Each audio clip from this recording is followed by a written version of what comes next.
여러분 안녕하십니까? 해외 한국어 방송인 대회 두 번째 시간입니다. 미래 전략 세미나가 곧 시작될 텐데요. 오늘 진행을 맡게 된 아나운서 이지인입니다. 그리고 오전에 토크 콘서트를 통해서 K 콘텐츠, 이 국내 방송 미디어 사업과 해외 한국어 방송을 통해서 K 콘텐츠와 오리지널 OTT를 함께 상호 협력해서 만들어 나가자는 제안에 대해서 이야기를 해봤는데요. 이번 미래 전략 세미나에서는 콘텐츠 서비스에 집중해서 TV와 라디오로 나누어 미래 가치 창출을 위한 논의를 심도 있게 해보도록 하겠습니다. 오늘 미래 전략 세미나에 함께해 주실 분들을 소개해 드릴 텐데요. 지금 오프라인 현장에 네 분이 함께하고 계십니다. 이번 전략 세미나의 좌장이신 서울예술대학교 김광집 교수님, TV 분야 전문 강연을 진행해 주실 한양대학교 김치호 교수님, EBS 연구위원 최홍규 위원님, 라디오 분야 전문 강연을 진행해 주실 하필 왈리미디어 박홍철 대표님께서 와 계신데요. 온라인으로 네 분께서 함께하고 계십니다. 먼저 해외에서 함께해 주시는 분들 중에 TV 분야 해외 한국어 방송사 대표 두 분, 몽골 KCBN 황성민 대표님, 미국 에버락 멀티미디어 김유양 CEO님, 그리고 해외에서 함께해 주시는 라디오 분야 해외 한국어 방송사 대표 두 분도 함께하고 계십니다. 시애틀 라디오 한국 서정자 대표님, DK넷 김민정 사장님이십니다. 지금부터 마이크를 좌장을 맡으신 김광직 교수님께 넘기도록 하겠습니다. 네, 안녕하세요. 저는 이번 미래전략 세미나 좌장을 맡은 서울예술대학교의 김광집 교수입니다. 세미나 진행에 앞서 2021년 해외 한국인 방송인 대회 미래전략 세미나 주제를 이야기해 보고자 합니다. 이번 세미나는 해외 한국어 방송 현황 및 현안 등을 논의하고 이와 관련된 정보 공유와 발전 방향 모색, 그리고 지원 사업에 대한 미래 방향을 제시하기 위해서 TV와 라디오 두 가지 분야로 나누어서 진행됩니다. TV 분야에서는 차세대 미디어 동향과 해외 한국어 방송국 적용 방안에 대해 해당 분야의 전문가분들과 이야기를 나누어 보고자 합니다. 그럼 첫 번째 강연으로 글로벌 방송 트렌드와 K 콘텐츠를 주제로 강연을 진행해 주실 한양대학교 김치호 교수님을 모셔보도록 하겠습니다. 네, 안녕하세요. 먼저 2021년 해외 한국어 방송인 대회에 참여하신 여러분 환영합니다. 그리고 유튜브를 통해서 시청하시는 여러분도 반갑습니다. 저는 한양대학교 문화콘텐츠학과 김치호 교수입니다. 자, 이제부터 글로벌 방송 트렌드와 K 콘텐츠에 대해서 시작하겠습니다. 오늘 발표 드릴 목차입니다. 먼저 간단하게 저에 대한 소개와 글로벌 미디어 시장에 대해서 설명을 드리고 K 콘텐츠에 대해서 얘기한 후 해외 한국어 방송 시장의 미래에 대해서 논의하고자 합니다. 제 소개입니다. 저는 현재 한양대학교 문화콘텐츠학과 교수이고 학술정보관장입니다. 학술정보관은 대학 도서관이고 학술 연구 관련 정보 관리를 하고 있습니다. 이전 CJ ENM에서는 글로벌 사업팀과 글로벌 영업팀장을 맡았고요. 미국, 중국, 일본, 동남아 지역의 미디어 사업과 마마, K콘 등 음악 컨벤션 사업을 추진했었습니다. 그전 삼성에서는 삼성증권과 삼성 에버랜드에 근무했고 그 전에는 미국 디즈니에 잠시 근무를 하기도 했습니다. 사실 조금 더 이전을 말씀드리면 80년대 초에 미국에 이민을 가서요. 한 12년 정도 생활을 했고 교포로서 그 당시에 드라마 같은 컨텐츠들을 비디오로 접하기도 했던 기억도 있습니다. CJ에서 추진했던 글로벌 미디어 사업에 대해서 좀 더 말씀드리겠습니다. 일본은 2005년에 법인을 설립하고 2006년에 프리미엄 채널인 엠넷 재팬을 런칭을 했습니다. 채널은 10만 유료 가구를 확보했었고 그 당시 궁, 꽃보다 남자 같은 콘텐츠를 배급하고 DVD를 판매했습니다. 그리고 동남아 시장에는 2009년에 TVN 아시아를 런칭을 했고요. 위성을 통해서 홍콩에서 대만을 포함한 7개국에 송출을 하였습니다. 그 후에 이제 13개국으로 확대가 됐고요. 주로 CJ의 수급 콘텐츠 자체 제작 프로그램을 방송을 했습니다. 미국의 경우에는 뉴욕에서 송출이 되던 이매진 아시안이란 텔레비전을 인수를 해서 캘리포니아로 가지고 와서 리런칭을 했고요. 채널명은 엠넷 US, 추후에 엠넷 아메리카로 명명을 했습니다. 그런데 그 채널은 교포 대상이라기보다는 그 젊은 밀레니얼을 타겟으로 한 영어 전용 채널로 전송이 되었었습니다. 마지막으로 중국에서는 해외 사업자가 채널의 지분을 모조리 지분을 가질 수가 없어서 주로 제작 사업 위주로 진행을 했었습니다. 이 정도만 보겠습니다. 그 후에 이제 글로벌 영업을 담당하면서 케이콘과 마마를 해외에서 개최해 왔습니다. 마마 같은 경우에는 마카오부터 시작해서 싱가포르 그리고 홍콩 그 여러 개 국가에서 어워드 쇼로 진행이 됐고요. 케이콘은 그 당시에 일반적인 콘서트는 저녁에 하는 콘서트로 끝나는 것이었으면 하루 종일 그 기업의 브랜드 그리고 팬들이 직접 운영하는 팬 이벤트를 접할 수 있는 행사로서 만들었고 2012년 그 LA 더 정확하게는 얼바인에서 진행을 했는데 그 당시에 과연 이 행사가 성공할 수 있을까라는 의구심을 많이 가지고 있었지만 또 참여했던 그 방문을 했던 머조리티가 대부분이 현지인이었습니다. 그래서 그 당시에 그 꽉 찬 행사장 보면서 한류의 미래를 조금은 예감할 수 있었습니다. 그 부분은 그냥 넘어가고요. 그 다음 섹션에서는 글로벌 미디어 마켓에 대해서 설명드리도록 하겠습니다. 아직까지도 이어지고 있지만 작년 코로나19 이후에 OTT 이용률이 3월부터 급격하게 증가된 것이 확인됩니다. 물론 이후에도 이용률은 계속 유지되고 있는 추세이고요. 물론 이 부분은 OTT뿐만 아니라 스마트 TV나 일반적인 그 디바이스에 대한 부분까지도 확대되었습니다. OTT에 대해서 잠깐 설명을 드리면 OTT는 인터넷을 통해서 컨텐츠를 TV나 PC, 스마트폰 등으로 볼 수 있는 서비스를 얘기합니다. 시청 방식은 원하는 컨텐츠를 본인이 원할 때 보실 수도 있고요. 생방송으로 진행되는 컨텐츠를 실시간으로 보실 수도 있습니다. 서비스를 제공하는 가입 방식에 따라서 광고를 제외하거나 포함할 수도 있습니다.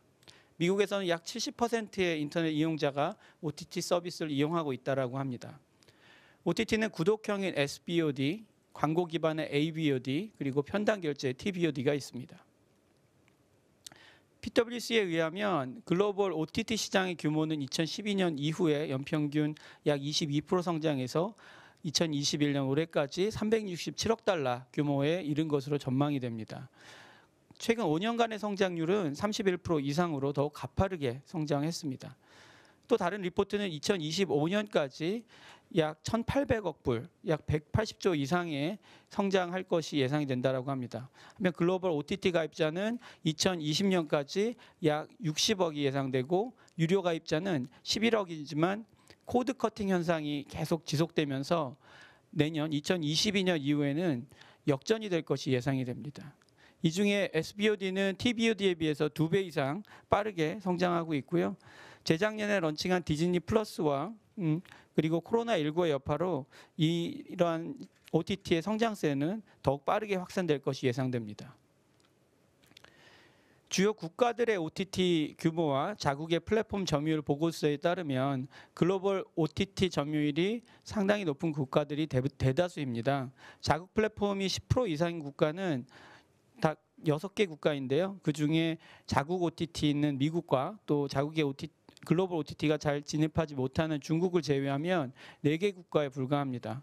물론 이 얘기는 그 국내 OTT 사업자들이 사업을 어느 정도 선방하고 있다라는 얘기도 되고요. 또 글로벌 OTT에 컨텐츠가 올려진다면 전 세계에 보여진다는 의미도 있습니다. OTT 서비스를 주요 컨텐츠 구성에 따라서 유형으로 분류하면 다음과 같습니다. 첫 번째는 자체 제작한 오리지널 시리즈와 BOD 컨텐츠 위주의 서비스는 글로벌 OTT 대부분 이곳에 속하고요.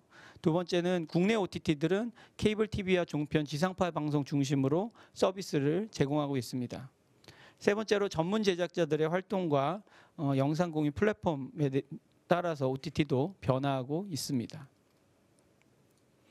재작년 11월에 디즈니 플러스와 애플 TV 플러스가 런칭하고 올해 피컷과 HBO 맥스가 서비스를 시작하면서 경쟁이 더욱 치열해졌습니다.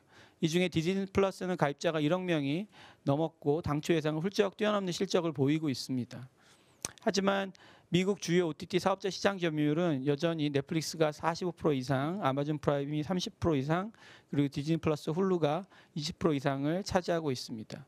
결국 넷플릭스가 시장을 선도하고 있고 전통 미디어 강자인 디즈니와 컴캐스트, AT&T와 IT 공룡인 아마존, 구글, 애플 간의 경쟁이 진행되고 있는 것입니다.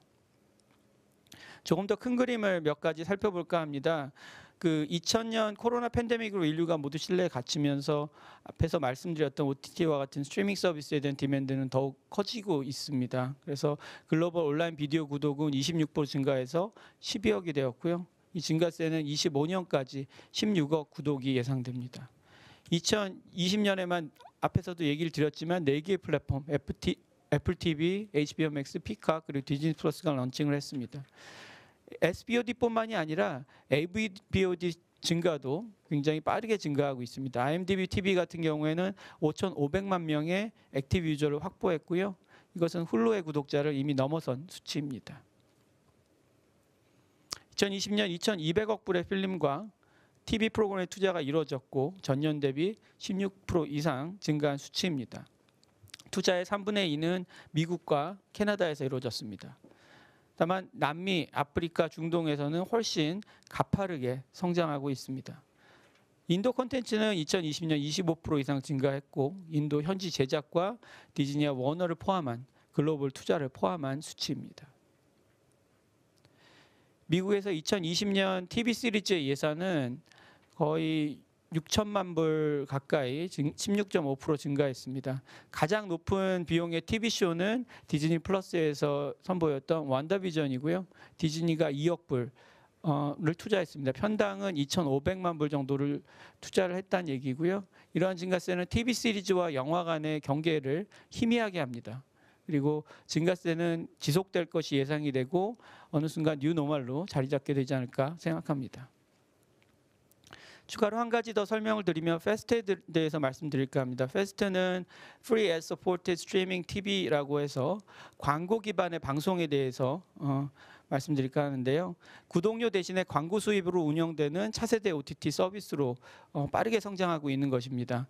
미국의 로크나 플루토 TV도 있지만 국내 삼성 그리고 LG TV도 서비스를 하고 있고 200개가 넘는 채널이 운영되고 있습니다. 그리고 국내 영화 제작사 뉴 아이디라는 회사를 설립해서 다양한 콘텐츠를 애그리게이션해서 패스트를 통해서 송출하고 있습니다. 다음은 K 콘텐츠에 대한 내용입니다. K 콘텐츠의 글로벌 진출도 다양한 각도로 진행이 되고 있습니다.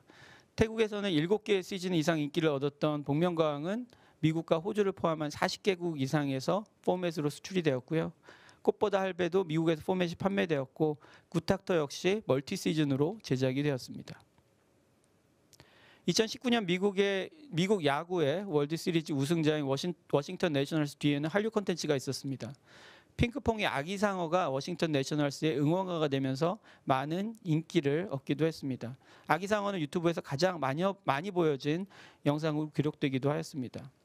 영화 기생충은 아카데미 시상식에서 4개의 상을 수상했고 올해 미나리에서는 윤여정이 여우조연상을 수상을 했습니다.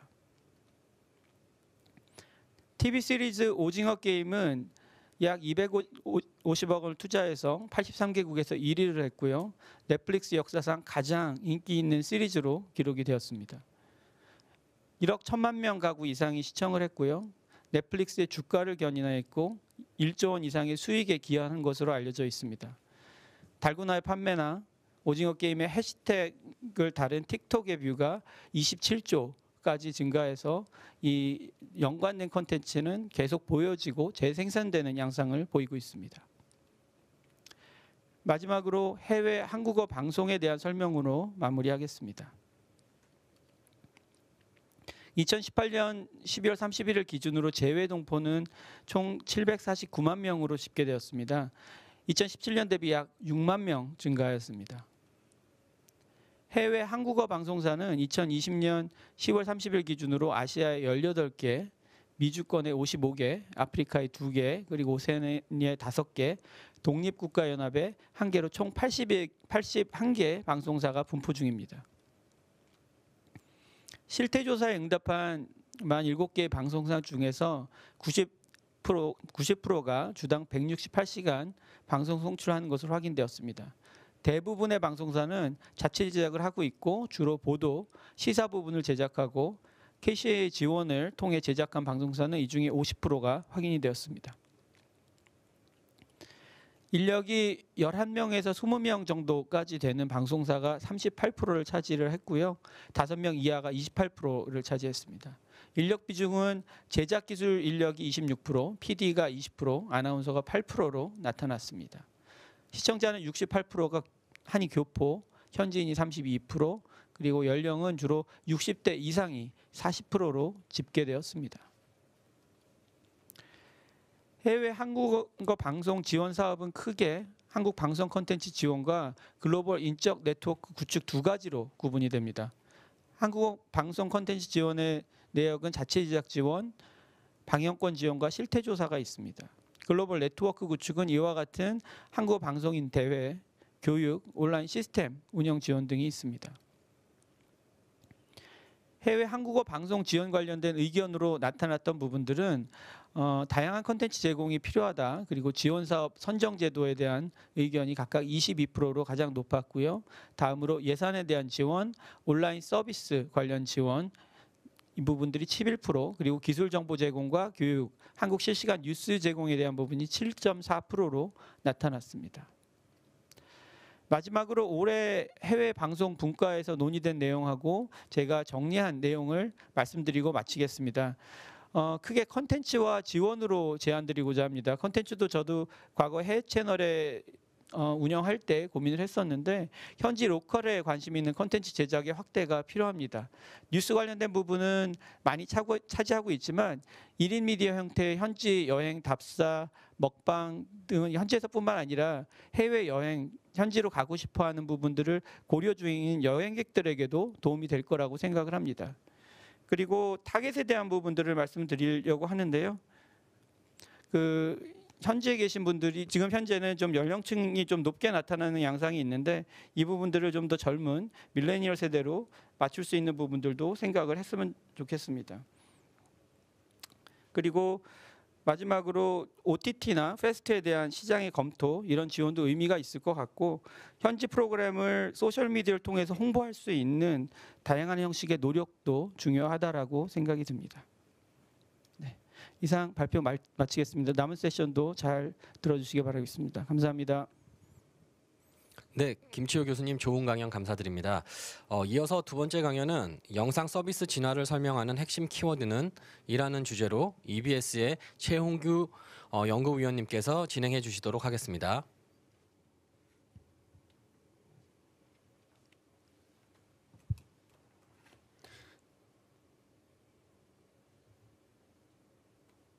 네, 안녕하십니까. EBS 최홍규라고 합니다.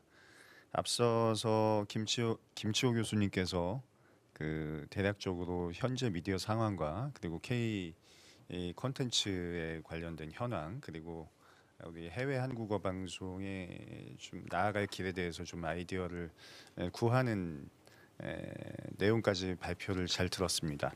제 발표는 향후에 우리가 방송 산업 그리고 미디어 영역에서 어떤 부분을 좀 전략으로 삼아서 좀 서비스를 해줘야 될지 현재 상황에서 어떠한 내용들을 핵심적인 요소로 고려해서 향후에 영상 서비스들을 할 수 있을지 그에 대해서 한번 좀 살펴보도록 하겠습니다.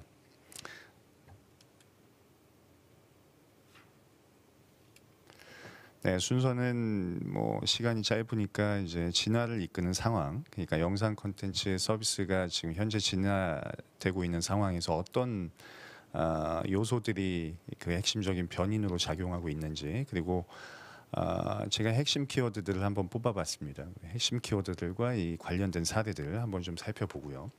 그리고 이제 결론 논의로 구성을 했습니다. 현재 진화를 이끄는 상황들을 보면 일단 코로나 팬데믹 상황이 이어지면서 코로나 바이러스로 인해서 집에 갇힐 경우에 사람들이 미디어 콘텐츠를 더욱더 많이 이제 이용하게 되는 그런 현상이 발생하고 있습니다. 그래서 코로나 바이러스로 인해서 집에 갇힐 경우에 어떤 소셜 미디어 이용량이 늘어날 것이라고 믿는가라고 이제 질문을 했을 때 사람들은 유튜브를 가장 많은 비율로 이제 꼽았고요. 페이스북, 인스타그램, 트위터, 즉 소셜 미디어를 기반으로 해서 사람들이 코로나 팬데믹 상황에서 그런 미디어에서 나오는 컨텐츠를 많이 이용한다라고 답했습니다. 그리고 코로나 팬데믹으로 인해서 지금 뭐 서브프라임 모기지론 사태 그 시기 이전에 이제 경제 위기 상황에 비견될 정도로 상당히 많은 성장 정체 현상이 일어나고 있습니다. 이런 상황에서 미디어 산업도 영향을 받을 수밖에 없고 새로운 어떤 성장 동력이 필요한 시점이라고 할 수가 있겠습니다. 코로나19가 많은 우리 삶을 바꿔 왔는데 그 중에서도 가장 중요하게 바뀌었던 부분이 바로 이런 비대면 사회에 대한 적응이라고 할 수가 있습니다. 그래서 이런 내용도 조사가 된 바가 있는데요. 비대면 회의 도구가 이제 업로드 다운로드 됐을 때 그 트래픽 양을 한번 조사를 해봤습니다. 코로나19 확산 단계에서 줌 우리가 지금 오늘 활용하고 있는 이 줌 도구가 업로드 다운로드 트래픽이 급격하게 늘어나면서 사람들이 이제 비대면 사회를 본격적으로 체감하고 적응하는 상황에 이르게 됐다라고 할 수 있습니다. 미디어 실감 분야 산업군이 증가되는 산업 분야에 대한 소비가 증가하고 그에 따라서 산업군이 부각되는 현상도 우리가 살펴볼 수 있었습니다. PwC에 의하면 2020년 4월 코로나가 본격적으로 확산됐을 때 어떤 분야가 영향을 많이 받는지 긍정적인 분야, 부정적인 분야, 영향을 받는 분야를 한번 좀 살펴보니 음악, 팟캐스트, 뭐 VR 이쪽 분야는 상대적으로 비교적 긍정적인 영향을 받는 산업군에 속한다고 볼 수 있었습니다. 모든 그 미디어 콘텐츠가 게임화되고 있는 부분도 주목해볼 필요가 있습니다. 게임 시장 규모가 모바일 스마트폰을 중심으로 성장세를 이어가고 있고요. 그리고 시각화된 모든 영상 정보들이 게임과 이제 결합돼 가지고 시너지를 내는 그런 현상들, 그리고 서비스를 게이미피케이션 형태로 서비스가 이제 제공되는 현상들도 지금 영상 서비스가 진화되는 한 축을 구성하고 있다라고 할 수 있습니다. 이 부분도 좀 주목해 볼 만한데요. 전 세계 인플루언서 마케팅 플랫폼 시장 규모입니다. 시장 규모가 지속적으로 성장하고 있고 이 인플루언서 마케팅 플랫폼이 이 정도로 성장하고 있다는 것은 결국에 미디어를 움직이는 자본의 흐름이 어느 쪽으로 가고 있는지를 볼 수 있는 그런 지표라고 할 수 있습니다. 지금 현재는 소셜 미디어를 통해서 많은 상품들, 서비스들에 대한 그 마케팅 규모들이 증가하고 있기 때문에 기존의 레거시 미디어가 더욱 더 어려워지는 상황이 발생하고 있다고 할 수 있습니다. 이 부분도 한번 좀 살펴볼 필요가 있는데요. 5G 성장으로 인해서 정보 전송력 이런 것들이 더욱 더 모바일 쪽에서 확보되는 부분도 있습니다. 5G 이전에 뭐 LTE 시대부터 사실 스트리밍 서비스가 더욱 더 많이 확산되기 시작했는데요. 5G로 오면서 뭐 VR, AR, XR이라든지 뭐 3D라든지 이런 그 메타버스 서비스가 더욱 더 확산되는 그런 현상이 나타나고 있습니다. 이는 곧 이제 5G를 기반으로 하는 모바일 네트워크가 성장하면서 나타나는 현상이라고 볼 수 있었습니다. 그럼 이러한 현상들을 통해서 우리가 그 미디어 방송 영역에서 어떠한 부분들을 좀 핵심적으로 우리가 좀 살펴보고 그런 부분에 대해서 좀 향후 미래 전략을 짤 수 있을지에 대해서 좀 한번 좀 살펴보도록 하겠습니다. 일단 버추얼 리얼리티를 먼저 꼽을 수 있죠. 가상현실에 대한 건데 지금 이제 그 쇼핑몰에도 등장한 트레드밀을 보면 뭐 1,000불 이상의 가격에 지금 판매가 되고 있습니다. 실제로 이런 미디어 기기 헤드마운트 디바이스 이외에 이런 트레드밀을 이용해서도 우리가 지금은 가상현실을 얼마든지 체험할 수 있는 환경에 이르렀다고 볼 수 있고요. 이거는 이제 그 도쿄올림픽에서 NTT 도코모가 선보였던 서비스입니다. 5G 기술을 이용해서 그 요트 경기를 다양한 시각에서 드론을 이용해서 촬영을 한 다음에 이 영상들을 이어붙여서 우리가 그 넓은 바다에서 그 요트 경기를 실제로 보는 것처럼 화면을 구현한 서비스라고 할 수 있습니다. 이것도 우리가 가상현실이라고 하면 헤드마운트 디바이스를 쓰고 가상의 공간에서 체험하는 것만 우리가 상상할 수가 있는데요. 현재 우리가 그 5G 망을 이용해서 뭐 다양한 이런 그 촬영 기기들을 이용해서 현실의 그 프레임을 현실의 그 장면들을 더욱더 현실감 있게 이렇게 보여주는 것도 가상현실의 일종이라고 볼 수가 있습니다. 이 사례는 이제 포뮬러 1 사례입니다. 작년에 포뮬러 1이 그랑프리 대회를 열었는데 그 유럽 전역에 있는 선수들한테 그 자동차 키트를 나눠주고 이 자동차 키트를 통해 자동차 키트에 올라타서 이제 그랑프리 대회를 참여할 수 있게 참가할 수 있게 그렇게 이제 대회를 꾸렸는데요. 초반에는 이 실제 자동차 경주에 참여했던 이 프로 선수들이 이 대회 참가를 거부했습니다. 왜냐하면 실제 키트 이 자동차 키트가 실제 자동차와 똑같은 이런 느낌을 구현할 수 없을 거라고 생각해서 이제 대회를 거부했었는데 많은 선수들이 이 키트를 받아보고 나서는 이제 실제 이 가상현실에서 가상 공간에서 자동차 대회에 참가하는 것을 뭐 승인했고요. 많은 자동차 대회 기존의 선수들뿐만이 아니라 유명인들도 같이 이런 자동차 대회에 같이 그랑프리 대회에 참여함으로써 이 대회가 흥행을 이끈 사례가 있습니다. 이러한 모든 사실 현재 VR이라든지 AR이라든지 XR이라든지 이런 현재 가상현실 산업이 발전을 하고 있는데요. 이런 가상현실 산업은 사실 그 10여 년 전부터 그 메이저 ICT 기업들이 투자를 하면서 지금 현재 그 결과를 내고 있는 것이고 이 장표를 보시면 주요 ICT 기업들이 VR, AR 관련해서 스타트업들을 인수했던 시기가 이미 10여 년 전부터 이미 이루어졌다는 거죠. 뭐 대표적으로는 뭐 페이스북이 오큘러스를 뭐 인수했다라는 게 이제 가장 큰 이슈였는데요. 그러한 이제 인수합병이나 이런 산업계 움직임이 지금 이제 가상현실 분야에서 결과를 내고 있는 것이라고 볼 수 있습니다. 두 번째 키워드는 인게이지먼트입니다. 인게이지먼트는 이용자 참여죠. 기존의 미디어 서비스는 일방향적으로 그 미디어 수용자한테 콘텐츠를 제공하는 방식이라면 현재 미디어 서비스는 인게이지먼트를 활용하지 않으면 그 미디어 서비스 자체의 의미가 퇴색되는 그런 경향을 볼 수가 있습니다. 뭐 이 사례는 제페토 서비스인데요. 선미가 제페토 서비스를 이용하면서 본인의 캐릭터를 이제 업로드했고 거기에 이제 많은 사람들이 댓글을 날리고 이제 추천 서비스, 좋아요, 뭐 공유 서비스 이런 것들을 클릭하면서 이용자 관여가 확대되고 이런 이용자 관여가 확대되는 와중에 더 이제 그 캐릭터는 인기를 끌게 되고 그 자기 그 캐릭터 공간도 더 인기를 끌게 되는 그런 효과를 거두게 됐습니다. 최근에 팬데믹 상황에서 스페인 프로축구 라리가에서는 어떤 이제 서비스를 했냐면 그 전광판에 팬들이 실제로 경기를 보는 것처럼 이제 처음에 서비스를 했죠. 그래서 선수들과 팬들이 같이 호흡하는 것처럼 이렇게 서비스를 했는데요. 이것은 사실 프로 경기에서 팬들은 단순히 팬으로서 돈을 지불하고 경기장에 입장하는 것뿐만이 아니라 이 정말 프로 경기의 여덟 팬들은 본인이 서포터즈로서 경기장에 출연하는 것을 상당히 중요한 의미로 삼고 있습니다.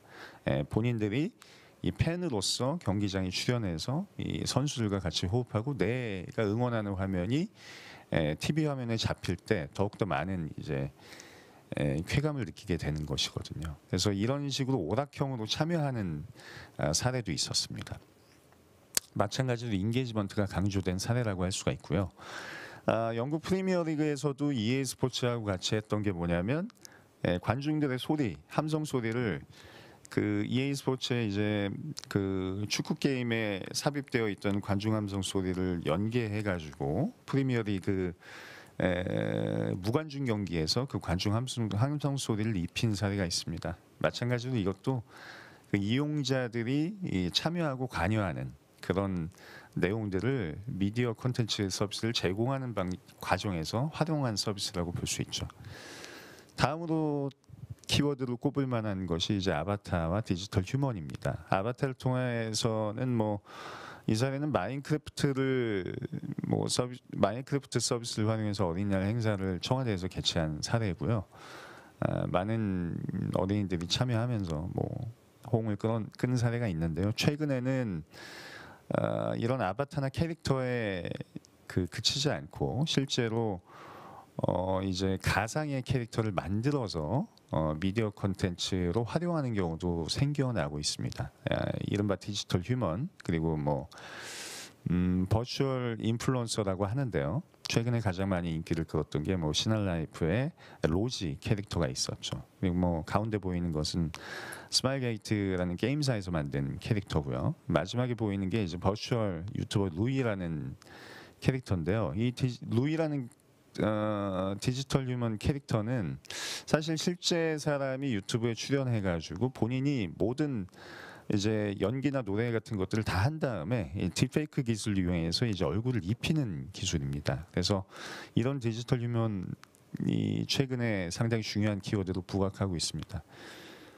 워낙 인기를 끌어가지고 최근에는 DOB 스튜디오라는 데서 만든 그 루이 캐릭터가 너무 인기를 유튜브에서 너무 인기를 끈 나머지 사람들의 관심을 너무 많이 받아서 이제 서버가 마비되고 이제 고객센터에 문의가 너무 많이 요청이 쇄도되는 그런 사례를 볼 수 있었습니다. 이는 곧 뭐냐면 디지털 휴먼을 무조건 이제 프로덕션에서 이용하는 것이 아니라 이용자들을 유튜버들이 이 디지털 휴먼을 이용해서 본인의 이제 크리에이터로 키우고 그리고 직접 얼굴을 출연시키지 않고 본인이 크리에이터로서 그냥 제작 기획에만 참여하고 이 디지털 휴먼을 활용하려는 그런 움직임이 현재 이제 커지고 있다는 것을 반증하는 내용이라고 볼 수 있습니다.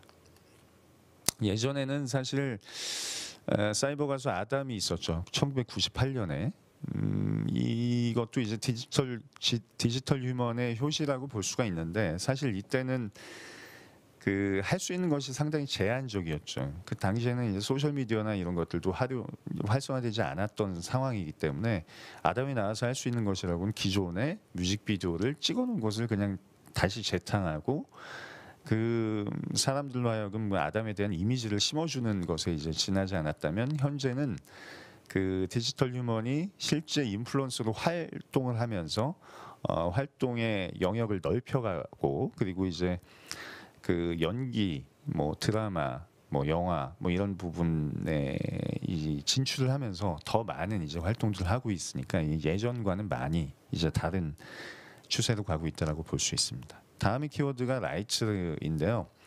사실 이 소유 권한이라는 것이 상당히 컨텐츠 영역에서 중요한 키워드라고 볼 수 있습니다. 얼스2라는 그 메타버스 서비스인데요. 여기서 제공하는 것은 그 지구상에 있는 모든 이제 토지를 구획해 가지고 이용자들한테 이 토지를 실제로 매매를 합니다. 근데 실제로 매매되는 것은 아니고 가상의 공간 얼스2라는 곳에 이제 매매가 되는 거죠. 사실 이것이 제 세대만 해도 무슨 의미가 있냐 싶은데 사실 상당히 많은 이용자들이 여기 들어가서 이제 실제로 땅을 매입하고 매각하고 하면서 소유 욕구를 이제 충족시키고 있는 것으로 나타났습니다. 콘텐츠도 마찬가지죠. 최근에는 뮤직하우라는 곳에서 음원들을 쪼개가지고 팔기도 하고 투자도 받고 하면서 콘텐츠 소유권을 보편화하고 있는 경향이 있고 상당히 많은 투자자들을 끌어서 콘텐츠를 쪼개서 이제 파는 그런 경향도 있고요.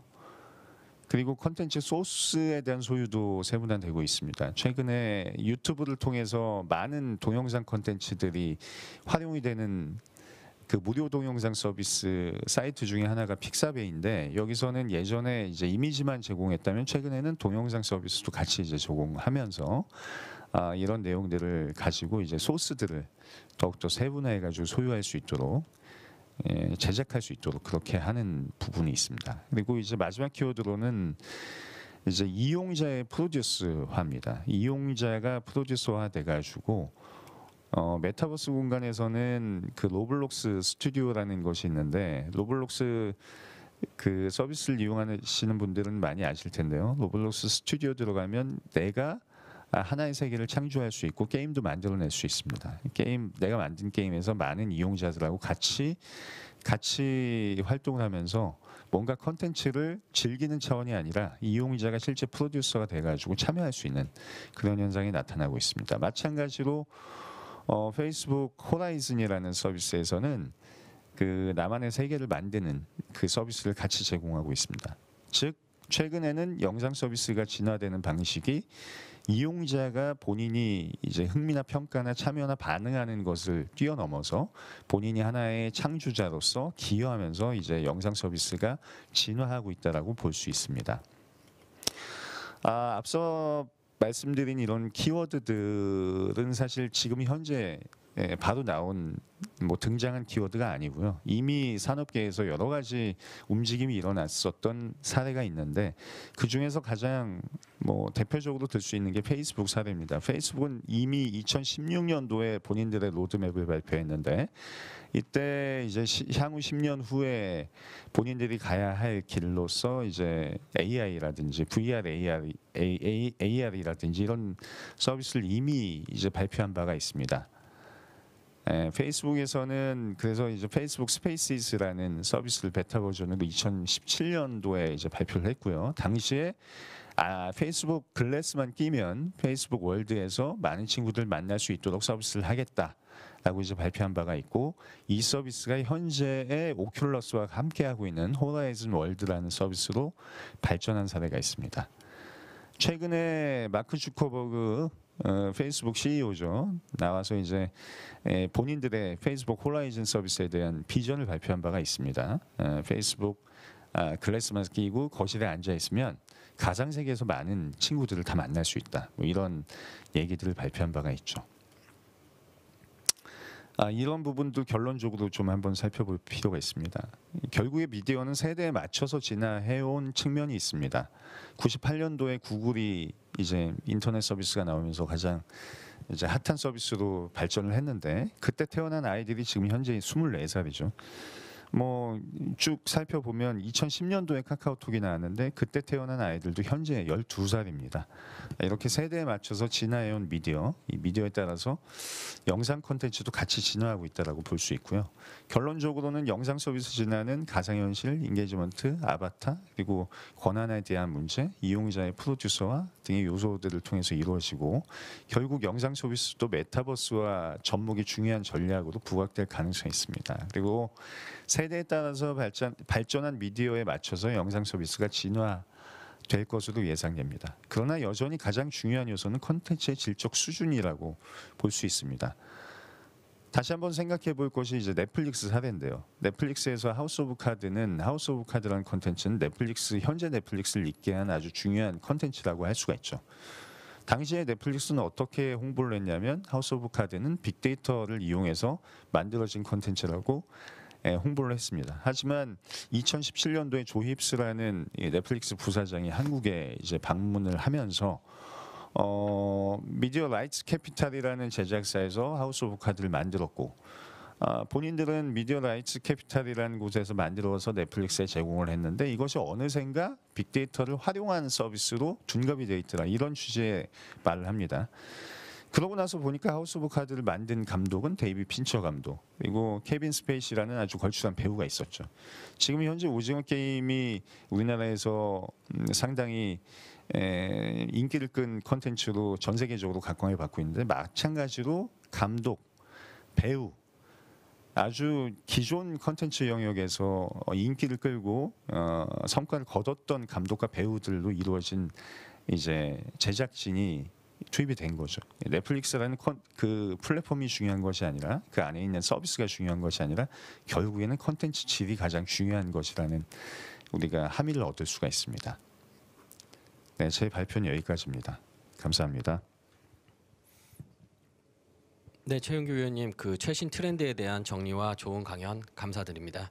그럼 다음으로는 해외에 계신 해외 한국어 방송사 대표분들의 이야기를 들어볼 시간입니다. 우선 첫 번째로 몽골에서 온라인으로 함께 해주시는 KCBN 황성민 대표님께서 해외 한국어 방송국에 대해서 말씀해 주시도록 하겠습니다.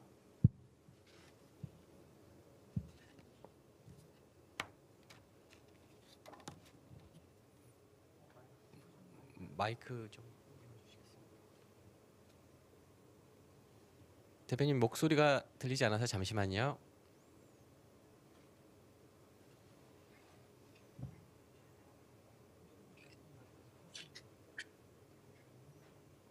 됐습니까? 네, 잘 들립니다.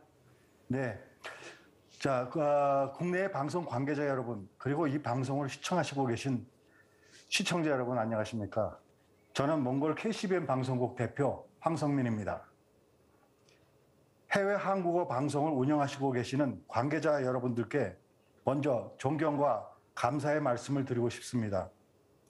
열악한 방송 환경에서 해외 한국어 방송 운영에 있어 성공과 실패를 떠나 명맥을 유지하는 것만으로도 대단한 것이라고 생각합니다. 먼저 이번 세미나 주제에 따라 해외 방송사에서 만들고 있는 방송, 기술적인 부문, 그리고 제작 역량에 대한 소개를 하고자 합니다. 저는 몽골에서 10년째 한국어 방송을 운영하지만 아직까지도 모든 면에서 열악하다고 말씀드리고 싶습니다. 물론 거주하고 있는 국가의 환경에 따라 다소 차이가 있을 수 있습니다. 몽골의 예를 들면 첫째, 방송 인적 자원 부재입니다. 제가 몽골에서 방송을 시작한 2010년도 몽골의 경우 특별히 방송 전문 인력을 양성하는 교육기관이 없어 방송 전문 인력 확보에 많은 어려움을 겪었습니다. 그래서 최초로 몽골 울란바토르 한 대학과 연계해 방송학과를 개설해 방송 인력을 양성하고 그중 우수한 학생을 졸업과 동시에 저희 방송국 직원으로 선발하고 실무 경험을 쌓기 위해 그들로 하여금 방송 프로그램 촬영차 몽골을 방문하는 국내 촬영팀의 코디 또는 자원봉사를 통한 협업을 하며 방송 기술을 배우고 실무 경험을 쌓게 했습니다. 그 결과 현재 저희 방송국은 방송 제작에 많은 도움이 되고 있습니다. 그래도 아직 한국의 방송 제작 역량을 따라가기엔 갈 길이 멀다고 생각합니다. 해외 방송사가 할 수 있는 자체 제작 역량 프로그램은 그 지역 뉴스, 토크쇼, 간단한 교양 프로그램 정도라고 생각합니다. 그러나 그 또한 초보적인 단계인 것이 현실입니다. 두 번째, 한국에서의 지원과 협업, 정말 감사하고 미래의 희망이 느껴지는 이야기입니다. 저희는 2004년부터 한국방송통신전파진흥원 프로그램에 참여하며 처음으로 내 뒤에 대한민국이라는 든든한 지원군이 있다는 자부심을 가졌습니다. 제작 지원 프로그램, 그리고 방영권 지원 사업, 해외 한국어 방송사에게는 실질적으로 많은 도움이 되는 사업입니다. 아쉬운 점이 있다면 방영권 지원 사업의 경우 좀 더 현재 상황에 맞는 방영권 콘텐츠 지원 사업이 되어야 한다고 봅니다. 예를 들면 전 세계적으로 한류 붐을 타고 아이돌 프로그램이 대세인데 흘러간 옛 노래를 방송한다면 시청자들의 호응을 받을 수 없을 겁니다. 또 드라마 예를 들면 대장금은 당시에는 한류를 이끈 훌륭한 프로그램이었지만 지금 정규 편성을 하기에는 무리가 있습니다. 결국 컨텐츠 활용을 제대로 못하면 방영권 지원 사업이 예산 낭비로 이어질 수밖에 없습니다. 또한 추가적으로 말씀드리고 싶은 부분은 방영권 지원을 하며 한국어 외 현지어를 사용할 수 없다는 지원 사업 조건은 현지 사정을 전혀 고려치 않은 사안이라고 보입니다.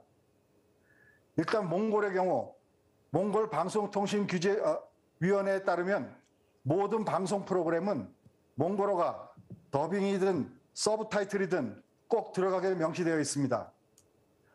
더욱 중요한 건 해외 한인 방송 채널이 현지인 시청자를 확보하는 것은 한인 방송사가 현지에서 성공할 수 있는 기초가 된다는 것과 한국의 문화를 현지에 알릴 수 있는 핵심 방안이 된다는 것입니다. 요즘 한류 문화에 대한 현지인들의 관심과 반응은 뜨겁습니다. 그러나 한국 문화를 접할 수 있는 통로는 그리 많지 않습니다. 이러한 때 해외 한인 방송이 현지 사회에서 한국의 문화를 접할 수 있는 통로 역할을 하는 것은 일석이조의 효과를 거둘 수 있는 꼭 필요한 대안이라고 생각합니다. 끝으로 협업 부분에 대해 말씀을 드리면 국내 방송사가 해외 제작 프로젝트를 추진할 시 해외 한인 방송사가 할 수 있는 역량은 그리 크지 않습니다.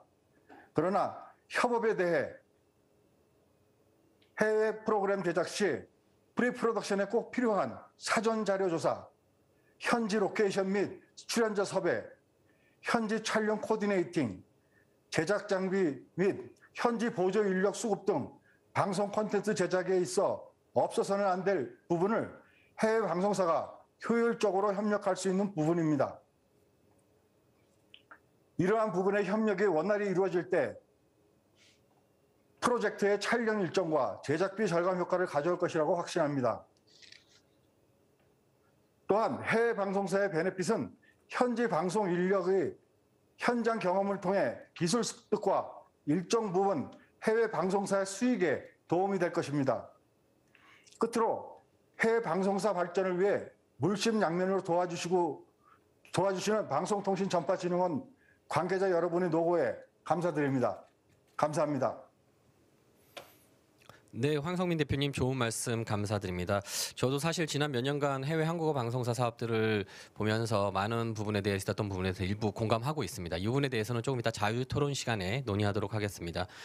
다음으로는 해외 한국어 방송사를 대표하는 또 다른 한 분, 우리나라와 시차가 정반대인 미국에서 함께해 주시는 에버락 멀티미디어 인코퍼레이션의 김유한 대표님의 이야기를 들어보도록 하겠습니다.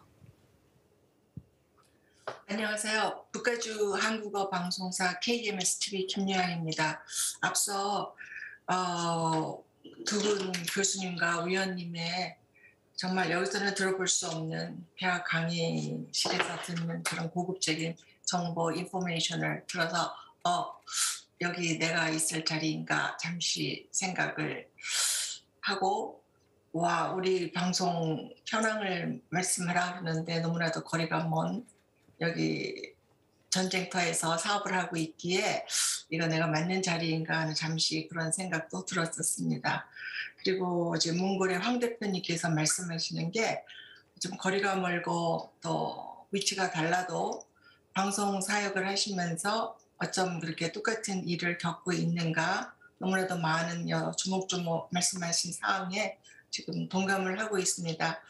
저희 여기 북가주 한국어 방송 역사를 잠깐 말씀드리면 40여 년 전 하루 30분 첫 방송으로 시작되었으며 여러 번 방송 사주들이 바뀌었는데 그분들의 열정과 또 교민들의 후원으로 오늘까지 한국어 방송이라는 이름으로 명맥을 이어오고 있었습니다.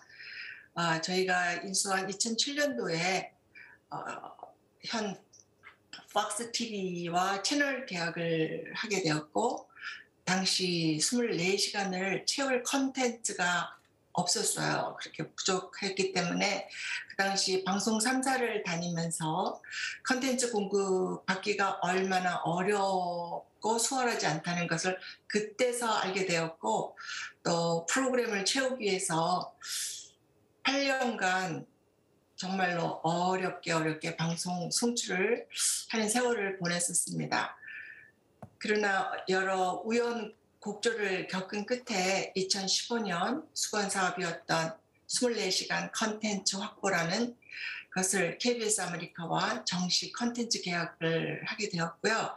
현재까지 KBS 월드 프로그램을 24시간 송출하고 있습니다.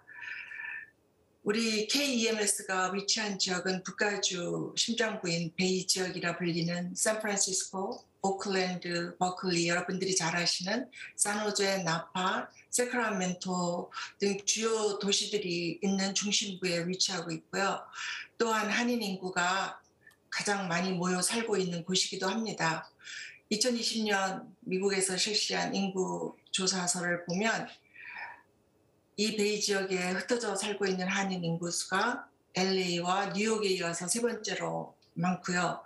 또 그중 한인 인구의 약 50% 이상이 50대 이상으로 대부분이 이민 온 사람들로 조사되었습니다.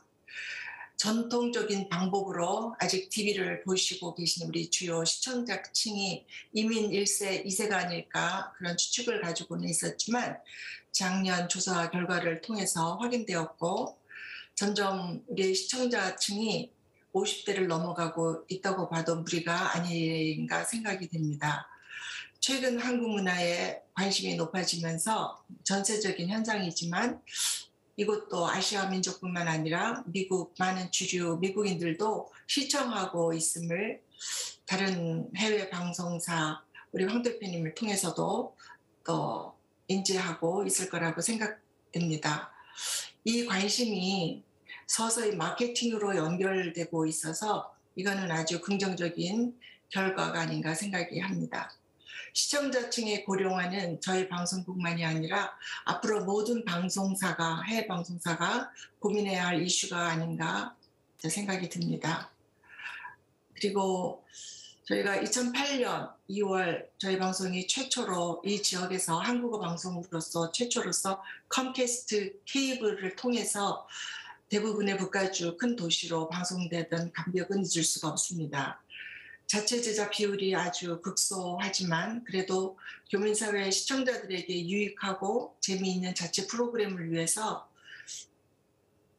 우리가 다 아는 로컬 뉴스는 물론 전문 분야 컬럼 이런 것들을 제작하였고 또 5, 6년간을 매주 한 편씩 빠지지 않고 만나고 싶은 주류계 인사들 모든 각종 분야를 다 포함하여서 그분들을 초청하여 30분 토크쇼를 제작하는 일에 온 힘을 쏟았고 그때가 가장 재미있고 행복했던 시기로 기억이 됩니다.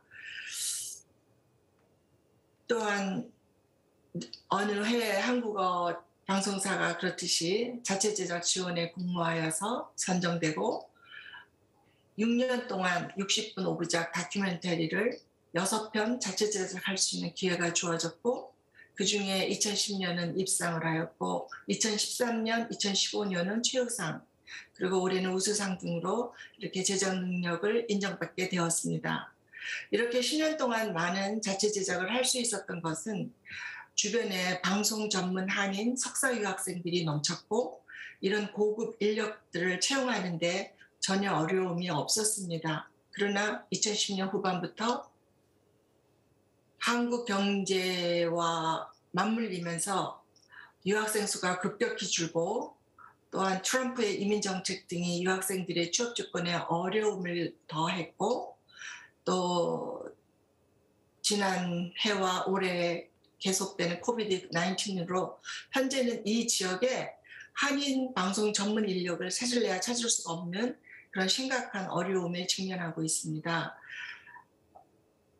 이런 전문 인력난이야말로 해외 한국어 방송사의 존재 여부를 위협하는 제일 큰 이슈가 아닐까 생각하고 있습니다.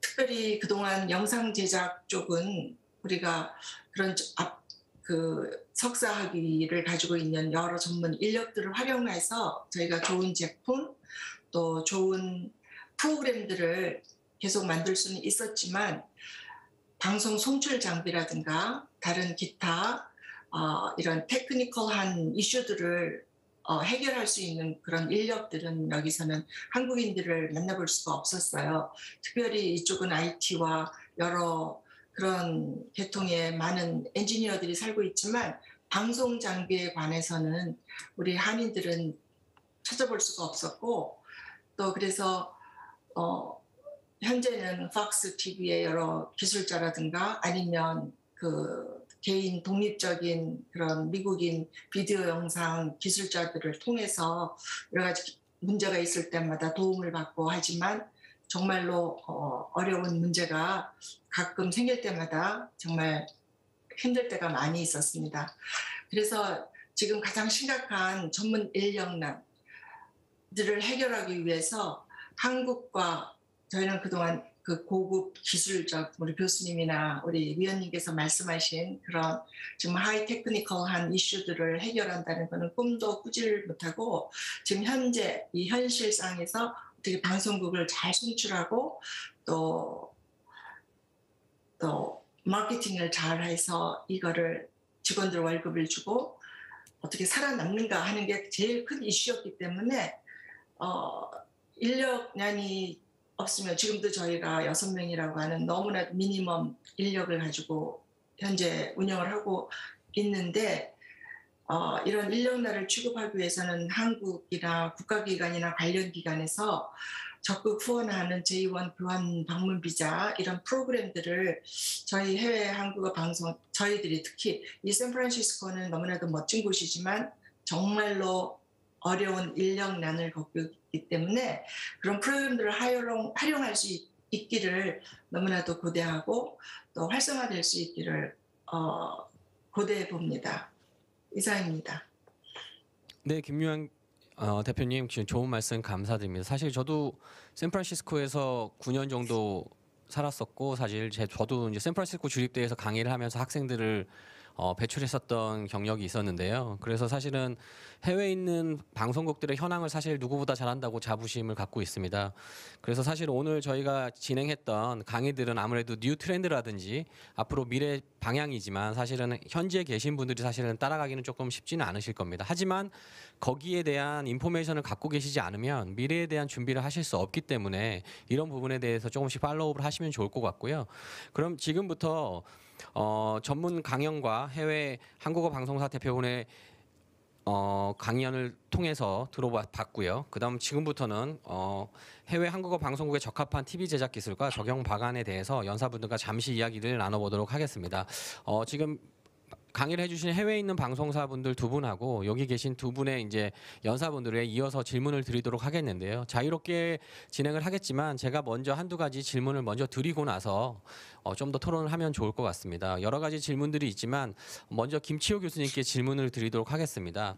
사실 뭐 여러 가지 해외에서도 많은 그 작업에 참여를 하셨었는데 제가 생각하기에는 해외 한국어 방송사에 직접적으로 연관된 질문이 조금 더 좋을 것 같아서 예를 들어서 CJ가 뭐 LA 얼바인이라든지 여러 곳에서 K콘 같은 행사들을 하고 있습니다. 그 외에도 다양한 방송국들이 국내에 있는 방송사들이 해외에 있는 공연 형식의 행사들이 이루어지고 있는데 이런 행사들이 과연 해외 한국어 방송국에 어떤 도움이 된다고 생각하시는지 의견을 좀 부탁드리도록 하겠습니다. 네, 그 대표님들 얘기 들으니까 정말 너무 동떨어진 말씀드린 거 아닌가라는 생각도 했지만 또 한편으로는 굉장히 비슷한 고민들 했던 것도 사실입니다. 그리고 K콘을 하게 된 계기 자체도 그 미국에서 운영하던 방송이 충분한 커버리지를 확보하지 못해서 충분한 광고를 가져올 수 없었던 현상에서 생각해낸 행사였고요. 그래서 그게 이제 규모를 떠나서 자체 방송국에서 특정한 행사를 한다면 그 부분은 그 뭐 다양한 연령층의 확대에 대한 효과도 있을 수도 있겠지만 뭐 광고주라든지 뭐 그 지역에 기여할 수 있는 부분들도 반드시 있을 거라고 생각합니다. 그래서 그 저는 도움이 될 수 있을 거라고 생각하고요. 물론 스케일이나 그 방식에 있어서는 조금 달리 고민할 필요가 있지 않을까라는 생각이 듭니다. 네, 감사드립니다. 그럼 이어서 최홍규 위원님께 질문 드리도록 하겠습니다. 다양한 뉴미디어 플랫폼이 등장하고 있는데 전통 방송사들에게 적합한 플랫폼이 있다면 무엇일까요? 지금 사실 해외에 있는 방송사들은 기존에 있던 레거시 미디어 방식이기 때문에 앞으로 어떤 방향의 플랫폼을 방향성을 잡으면 좋을지 조언 좀 부탁드리도록 하겠습니다. 개인적으로 이제 관심사가 이제 미래 콘텐츠나 이제 뉴미디어 쪽이라서 오늘 발표를 그렇게 드렸는데 막상 현재 계신 대표님들 말씀을 듣고 나니까 제가 지금 몸담고 있는 EBS 상황하고 뭐 규모는 다르지만 같은 고민을 하고 있다라고 생각이 듭니다.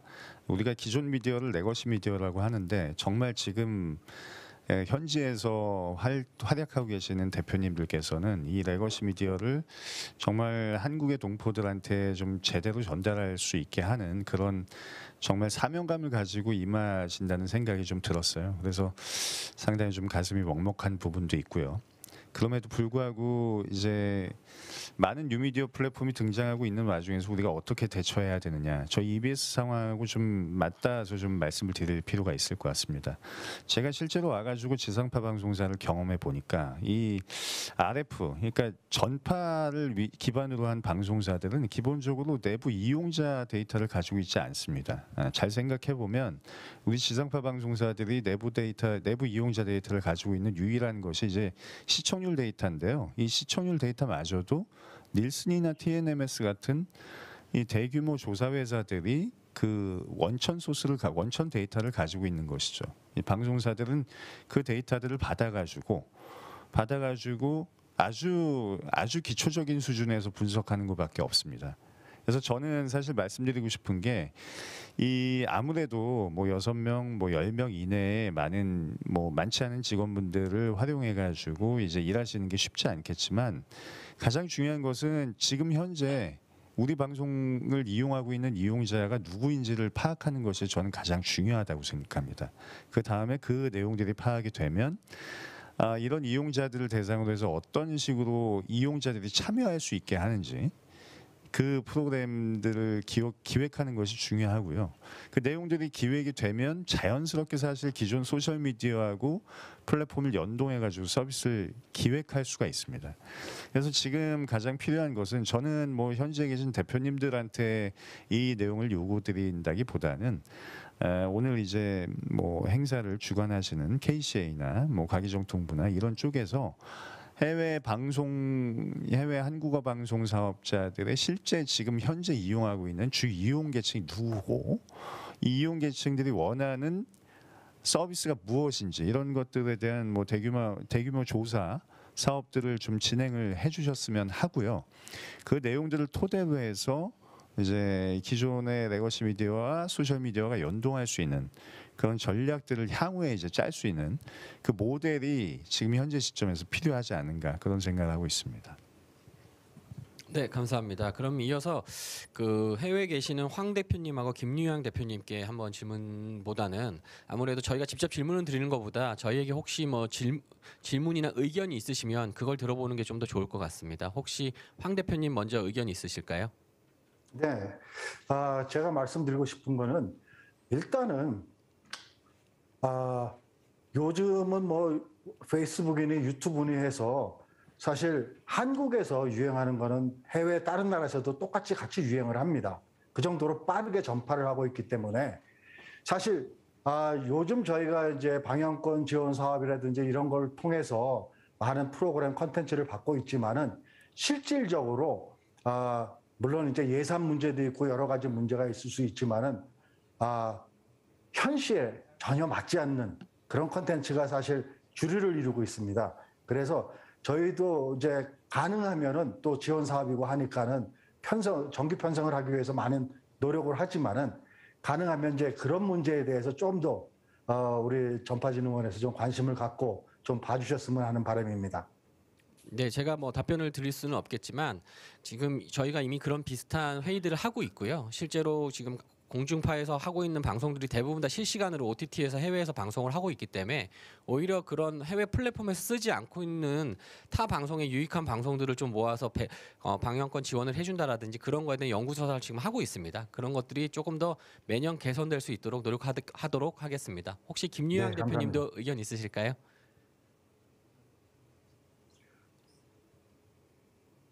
저는 황 대표님이 고민하고 말씀하신 이슈는 2015년 전에 너무나도 많이 느꼈던 건데 2015년 이후부터는 제가 부자가 되어서 그런 컨텐츠 문제에 대해서 걱정하거나 고민을 해본 적은 없는 것 같아요. 그래서 그 전파진흥원에서 그 하고 있는 방영권 지원 사업에는 한 번도 이메일에 응답을 해본 적이 없어서 너무 죄송하고요. 그 대신 이런 저희 오늘같이 이런 미래 전략 세미나도 정말 거대한 시간과 또 이 투자를 통해서 저희를 돕고자 많은 노력을 진짜 몇 달 동안 고생을 하고 계신 걸로 알고 있는데 정말로 우리 잘 모르겠어요. 저희는 미국에 살아서 얼마나 거창하고 멋있을까 이렇게 또 혹시 오해하고 있는 분들도 계실지 모르지만 이거는 저희들의 그 개인 비즈니스로서의 투자하는 한계가 있고 방송 시설의 노후 아니면 그 박스 TV에 저희는 스테이션을 갖고 있는 것이 아니라 박스 TV의 한 채널 스펙트럼을 빌려서 그 안에서 방송을 송출하고 있는 거기 때문에 저희가 원하는 대로 모든 것을 그런 인베스트먼트를 해서 더 화려하게 뭘 만들고 제작을 하고 할 수 있어도 하지를 못하는 그런 그 서브레이즈를 하고 있는 방송 사업자고요. 그래서 거기에 걸맞게 정부 지원에서도 여러 가지 그런 것을 도와주시면 감사할 것 같고, 저희가 가장 지금 하는 인력 그 장비나 노후 장비 같은 교체하는 그런 것도 저희가 그런 지원도 굉장히 그 기술적인 지원도 굉장히 부족하고요. 지원도 바라고 있고, 또 그런 재원 비자라든가 한국에 많은 인력이 남아든다고 하는데 미국은 그런 재원 비자를 이렇게 오픈하는데 많이 미국이 협조적이거든요. 그래서 한국에서 스폰서만 해주면 저희도 물론 저희가 스폰서를 하면 그런 서로 양쪽에서 윈윈할 수 있는 그런 계기가 되지 않을까. 대신 뭐 3개월, 6개월의 그런 재원 비자의 프로그램들은 아마 어느 쪽에도 도움이 되지 않을 것 같고, 적어도 1년 이상 그런 전문 인력들이 와서 공부하고 또 그런 기술들을 이렇게 제공을 할 수 있고 그런 프로그램이 있으면 좋겠고요. 네, 그런 생각이 듭니다. 네, 그 말씀하셨던 부분은 사실은 지난 몇 년 동안 저도 미국 방문하면서 계속 여기 계신 좀 이따 말씀하실 서정자 대표님하고도 논의를 한 번 한 적이 있었는데, 실제로 지금 한국에 있는 학생들을 인턴십이라든지 혹은 제2원 비자로서 보내는 부분에 대해서는 여러 가지로 논의를 하고 있습니다. 근데 이게 저희도 학생들이 실제 LA로 가고 지금도 저희 모 방송사께서 요청을 하셔서 저희 대학에서도 지금 지원자를 뽑고 있는데, 문제는 뭐냐면 이제 거기 스테이 하려는 물가가 좀 너무 비싸다 보니 실제로 그 월급 대비했을 때 생활비를 조달하기가 너무 힘들어하는 부분이 있기 때문에 조금 그런 부분이 있더라고요. 사실 그래서 그런 부분을 해결하기 위해서 실제로 뭐 정부 청사에 있는 기숙사를 일부 사용한다라든지 코트라라든지 뭐 아니면 값싼 그 렌탈비를 할 수 있는 곳이 있다면 좀 학생들이 가려고 하는데, 막상 학생들이 월급과 그 계산을 했을 때 조금 꺼려하는 부분이 좀 있기 때문에 그 부분은 추후에 좀 개선이 될 거라고 생각을 하고, 사실은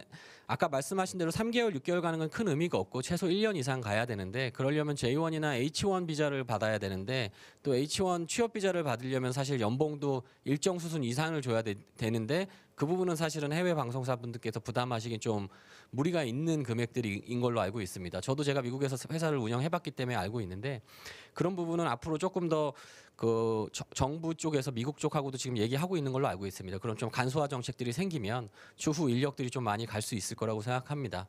아시다시피 지금 베이 지역에 그 방송 관련된 컨텐츠 학교들이 많이 있는데, 문제는 미국 주류 방송사에서도 높은 연봉으로 데려가다 보니까 한인 방송사에서 조금 가기가 좀 힘든 것도 좀 있더라고요. 제 주변 학생들도 보니까 바로 유튜브에 취업을 하거나 그런 학생들이 있다 보니까 조금 비자가 받고 그러다 보니 좀 연봉의 갭이 좀 있는 게 있는데, 그런 건 추후에 개선될 거라고 보여지고 있습니다. 그럼 이어서 라디오 분야로 좀 넘어가 보도록 하겠습니다. 라디오 분야에서는 스마트 미디어 시대 속 라디오의 미래와 역할에 대한 이야기를 나누어 보고자 합니다. 그럼 라디오 분야의 전문 강연은 OTT를 활용한 오디오 컨텐츠 미래 전략을 주제로 강연을 진행해 주실 하필왈리 미디어의 박홍철 대표님을 모셔보도록 하겠습니다.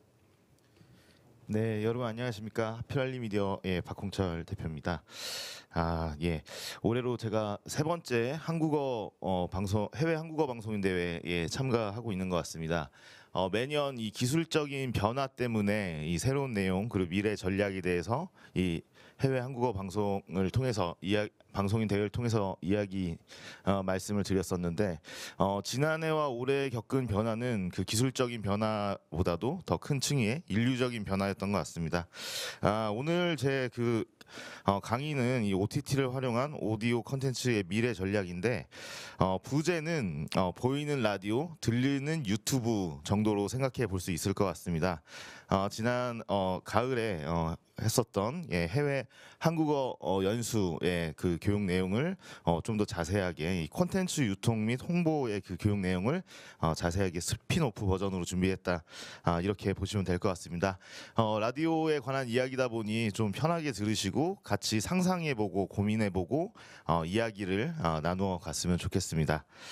자, 먼저 이제 좀 라디오적으로 풀어보려고 하는데, 그 한국의 이제 태백산맥이라는 소설 쓴 조정래 작가가 이런 말을 했습니다.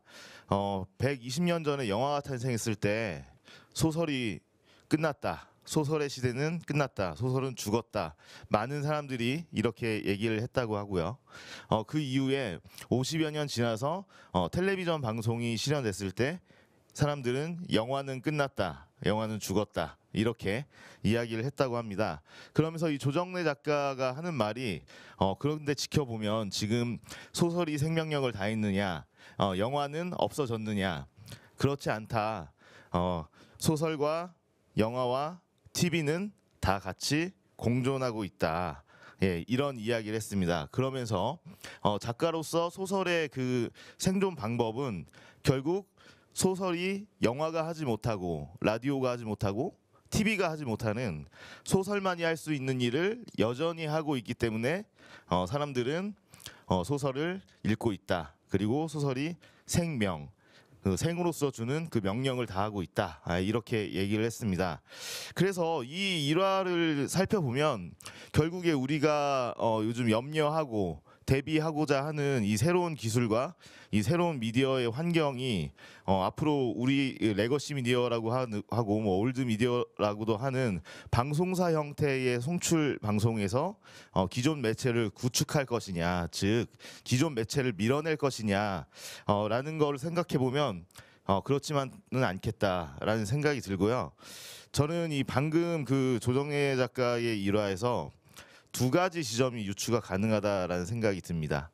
첫 번째는 제가 조정래 작가의 이야기를 하겠습니다 했을 때 지금 유튜브로 보고 계시는 이 한국어 방송사 관계자 여러분들이나 지금 여기 줌에 들어와 계신 분들이 조정래 작가가 무슨 얘기를 했지? 그 사람이 어떤 얘기를 했지? 하고 본인도 모르시게 귀를 기울이셨을 거예요. 예. 이게 즉 라디오가 가지고 있는 그 생명력과 특징에 관한 건데 라디오는 결국에는 우리가 다루고 있는 것이 이야기를 다루고 있다라는 부분입니다. 이야기를 다루는 것은 호기심을 가지고 이야기에 대한 궁금증을 가진 인간의 본성과 맞닿아 있기 때문에 라디오는 그런 인간의 이야기 그리고 궁금증, 호기심, 이야기에 대한 갈증, 갈망을 하고 있는 인간에 대한 본성을 여지없이 충족시켜주고 있는 미디어다라는 것이 특징이라는 것을 우리가 한번 다시 생각해 볼 필요가 있고요. 그리고 두 번째에서 우리가 좀 의미 있게 이 일화를 받아들여야 되는 것이 소설이 생명력을 다 하지 않고 여전히 생존하고 여전히 유의미한 활동을 하는 것은 결국에는 소설은 인간에 대한 삶을 보여주고 인간에 대한 이해를 넓게 해준다는 측면인 거죠. 예, 라디오도 라디오만이 할 수 있는 일, 그러니까 영상 매체나 뉴 미디어가 아닌 라디오만이 할 수 있는 일을 생각해보고 그 일을 잘 한다고 한다면 우리가 이런 미래 전략에서도 크게 유효한 점을 파악할 수 있을 것이다라고 생각을 합니다. 그래서 저희가 이 미래 전략이라는 것은 동떨어져 있는 그리고 전혀 다른 세상의 이야기가 아니라 우리 라디오 영역에서만 놓고 봤을 때 기존에 있던 라디오의 그 생명, 존재함으로써 가지고 있는 명령을 어떻게 더 잘 해내가야 되는지 이런 부분들이 더 중요한 지점이다. 네, 이렇게 볼 수 있을 것 같습니다. 자, 그래서 제가 지난 그 해외 한국어 방송 연수에서도 말씀드렸듯이 그 라디오가 가지고 있는 생명력, 라디오가 가지고 있는 특징에 대해서 몇 가지 말씀을 강의 서두에 드렸었습니다. 친밀한 대중 미디어다, 보조적인 매체가 보조적인 미디어로 활용이 가능하다 이런 말씀을 드렸었는데 결국 지금 이 코로나19의 현상 비대면 상황 하에서 아까 그 최용규 전문위원님께서도 발표 내용에서도 말씀해 주셨듯이 팟캐스트나 음악 서비스와 같은 오디오 콘텐츠의 영역은 확대되고 있는 그런 긍정적인 효과가 있습니다. 즉 우리 라디오의 위기, 더 이상 이 영상의 시대에 라디오가 설 자리가 없는 것이 아닌가. 그리고 사실 TV와 라디오가 기존 미디어를 양분하고 있었지만 방송 미디어를 양분하고 있었지만 TV의 주류의 상황에서 라디오는 늘 어렵고 늘 시장성이 크지 않고 그런 느낌이 있었는데 그런 환경 하에서 새로운 환경은 우리에게 더 큰 위기를 갖다 줄 것이다라는 그야말로 위기감 예, 이런 것들이 우리가 라디오를 걱정하는 이유 중에 하나인데요. 오히려 이러한 그 변화, 기술적인 변화 그리고 미디어 환경의 변화는 우리 라디오가 하고자 하는 일을 그리고 라디오의 본연의 역할을 잘 한다면 충분히 더 기회가 될 수 있다라는 이야기를 우리 라디오 제작자들이 좀 공감을 하고 좀 긍정적인 마음으로 살펴봐야 되지 않겠나라는 생각이 듭니다. 그리고 덧붙여서 이번 이 코로나의 현상에서 이제 라디오의 특징을 재발견하게 된 것이 뭐냐면 기본적으로 라디오가 가지고 있는 이 비대면적인 속성이었던 건 거죠. 그동안은 보이지 않는다. 소리로만 들린다라고 표현이 됐던 라디오의 영역이 이 비대면 상황을 겪으면서 비대면 상황 하에서 어떤 편의성을 가져다 주는지 콜포비아라는 단어가 있습니다. 전화하는 거를 두려워하는 젊은이들의 증상을 이야기하는데요. 전화도 대면이 아니지만 하도 메신저라든지 비대면 상황에 익숙해지다 보니까 음성을 주고받는 전화에서도 두려움이 생기고 공포감이 생기는 것이 요즘의 그 인류가 겪는 문제이기도 합니다. 그런 상황 하에서 라디오의 이 비대면성이 얼마나 앞으로 큰 역할을 줄 것인가. 그리고 우리가 10여 년 전에는 영상의 시대 그리고 모바일 컨텐츠의 시대에 맞춰서 우리 라디오는 보이는 라디오로 가야 된다라고 하였지만 오늘 우리 세미나의 제 세미나의 부 제목과 같이 지금의 이런 비대면 상황 하에서는 보이는 라디오가 아니라 많은 사람들은 들리는 유튜브를 향유하고 있더라. 네, 이렇게 볼 수 있겠습니다. 자, 제장님 시간이 얼마나 남았죠? 예. 네, 제가 시간 체크를 못해서 잠깐 중단됐습니다. 죄송합니다. 예, 자, 그래서 이 라디오에 우리가 잊고 있었던 그 본연의 역할에 대해서 한 10분 정도 더 생각을 해봤었고요. 그러면 이제 그 미래 전략에 대해서 그러면 우리가 이 본연의 역할을 어떻게 이 모바일 컨텐츠 상황 하에서 새로운 뉴미디어 환경 하에서 적용을 시킬 것인가인 건데 이것에 대한 힌트도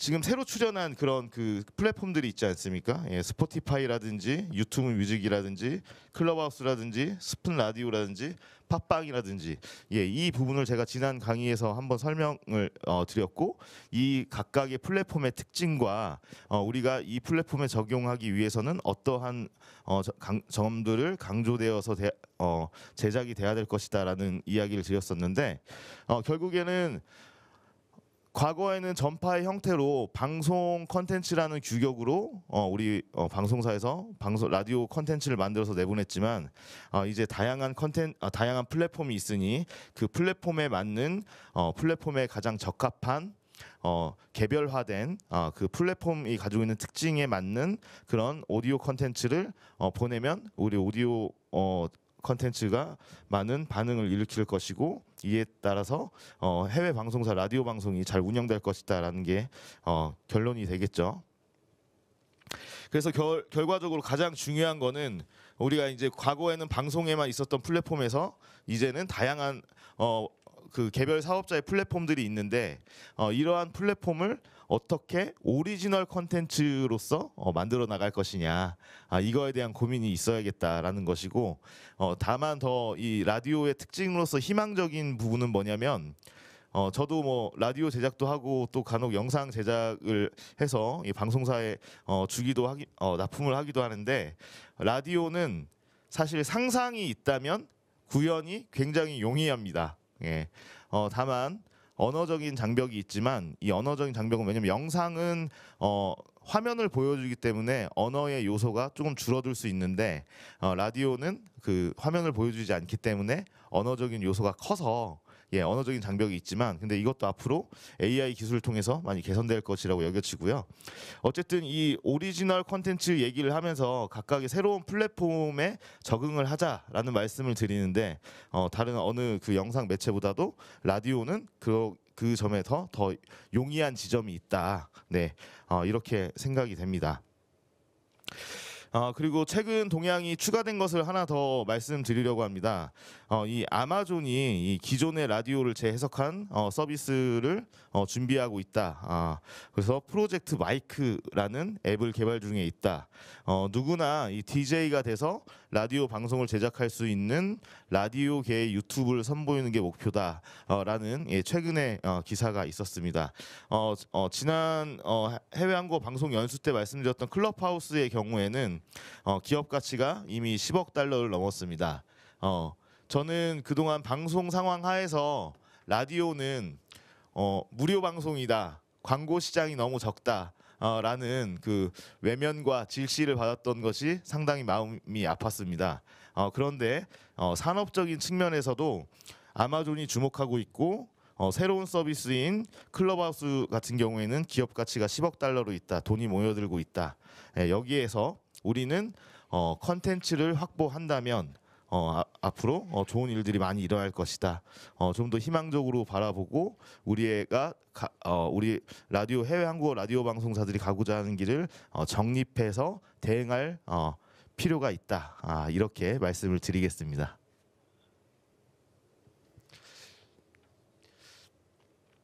네, 지금 5분 정도 남았다고 하는데 이 정도로 오늘 강의 마무리 짓도록 하겠습니다. 네, 박홍철 대표님 좋은 강연 감사드립니다. 다음으로는 그 해외 한국어 방송사 대표분들의 이야기들을 들어보도록 하겠습니다. 이분들도 역시 미국에서 온라인으로 실시간으로 함께해 주시고 계십니다. 라디오 분야의 첫 번째 해외 한국어 방송사 대표는 그 시애틀 라디오 한국의 서정자 대표님께서 이야기를 해주시도록 하겠습니다. 부탁드리겠습니다. 네, 제 말이 잘 들립니까? 지금 잘 들립니다. 이 화면에 제 얼굴이 나가지 않고 다른 방송 사장님께서 TV 방송 사장님께서 계속 나가는데 상관없겠습니까? 네. 저는요. 여러분이 잘 아시는 영화를 잘 알지만 잠 못 드는 시애틀에 있는 시애틀 라디오 한국 대표 서정자입니다. 잠시 제 소개를 하려면요. 저는 1964년 4월 7일에 미국에 왔습니다. 미국에 와서 1965년 6월 12일에 로스앤젤레스에서 최초 한국어 방송을 시작을 했습니다. 그러고 보니까 56년이라는 세월을 저는 방송을 했는데 방송을 하면서 초차에는 지금보다도 더 어려움이 있었는데 저는 56년 동안을 한국의 해바라기로 짝사랑을 해왔다 이런 생각을 합니다. 그 얘기는 무엇이냐. 제가 1965년 6월 10일 LA에서 처음 한국어 방송을 시작했을 때 일본은 아사히 홈캐스트라는 방송을 했습니다. 저는 미국 방송에 시간을 빌려서 방송을 했을 때 방송 피를 제대로 내지 못해서 일로 쫓기고 또 다른 방송을 쫓겨서 7번의 방송을 바꿔가면서 방송을 했을 때 아사히 홈캐스트는 잘 되면서 방송을 하는 거예요. 그래서 어떻게 저 사람은 저렇게 잘 되나 보니까 정부에서 많은 협조를 해주셔서 그 아사히 홈캐스트가 잘 되고 있더라고요. 그래서 상당히 부러웠습니다. 그런 얘기를 제가 좀 해서 한국 정부가 우리 해외에서 방송을 하는 사람에게 얼마나 따뜻한 시설을 언제나 보낼까 해서 56년을 짝사랑을 했다 하는 그런 얘기를 하고 싶습니다. 저는 오늘 이런 얘기를 하고 싶어요. 우선 이 시애틀의 라디오 방송의 현황을 얘기하기 전에 미라연이라는 그것을 소개하고 싶습니다. 미라연은 미주 공중파 라디오 연합입니다. 3년 전에 LA, 뉴욕, 샌프란시스코, 시애틀, 달라스, 아틀란타, 시카고 이렇게 7개의 공중파 라디오가 연합을 해서 우리들이 서로 도와가면서 뭘 할 수 있는 것은 없을까 서로 의논을 하면서 연합을 해서 지금은 이 미라연이 서로의 그 성우의 그 어려운 점을 해결을 하고 있습니다. 그래서 각 방송사에서 정말 많은 다양하게 광고가 들어왔을 때 성우 만드는 것을 광고를 만드는 것은 그렇게 쉬운 일이 아닙니다. 그래서 서로 7개 회사가 성우 교환을 하고 있고 또 나아가서는 이 각 7개 도시에서 서로의 특파원의 역할을 하고 있습니다. 그래서 7개 도시에서 그 지역의 로컬 뉴스를 서로 공유하면서 하기 때문에 저희 방송들이 그 프로그램이 다양해졌다는 것을 저는 미라연을 먼저 소개를 해드리고자 합니다. 우선 방송 제작 및 기술에 대한 말을 하라고 말씀하셨는데 저희 시애틀의 경우는요.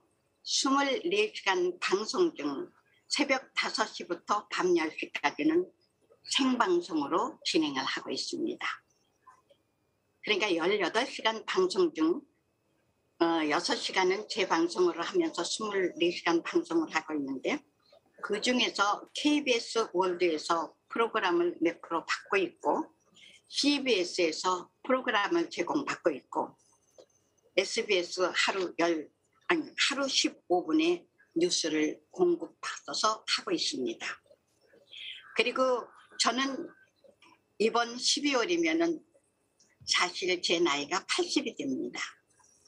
80이 되도록 저는 왜 이렇게 방송을 하고 있었을까? 이런 생각도 해보고 있습니다. 저는 지금도 아침 10시부터 12시까지 차 한 잔의 대화라는 프로를 진행하고 있습니다. 제가 한국에 가게 되면은요, 참 인터뷰를 하자고 해서 각 방송국에 인터뷰할 때에 참 부러운 것이 많습니다. 그 한 프로에 PD, 작가 뭐 한 수십 명이 그 한 프로를 위해서 많은 분들이 함께 일을 하시더군요. 근데 해외에서 방송하는 우리들은 아나운서도 되고 때로는 PD도 되고 때로는 엔지니어도 되고 때로는 음악 담당을 하면서 1인 다역을 하고 있습니다. 아마 우스운 얘기로 해외에서 방송하는 우리들을 한국에서 스카우트 해간다면 아마 많은 인건비가 절약되지 않을까 우스갯소리 한번 해봅니다. 저는 요즘 그 라디오는 더 이상 라디오로서의 역할이 아니라고 생각합니다. 저희는 AM 1450, AM 1230 그리고 FM 102.1으로 3개 채널로 현재 방송을 하고 있습니다. 근데 이제는 SNS를 기본 바탕으로 한 첨단 미디어의 접목을 통해서 다기능 복합 매체로 라디오를 만들어가고 있습니다. 라디오는 물론 유튜브, 페이스북, 인터넷, 전화, 홈페이지를 통해 로컬서를 벗어나 세계를 대상으로 해서 방송을 하고 있습니다.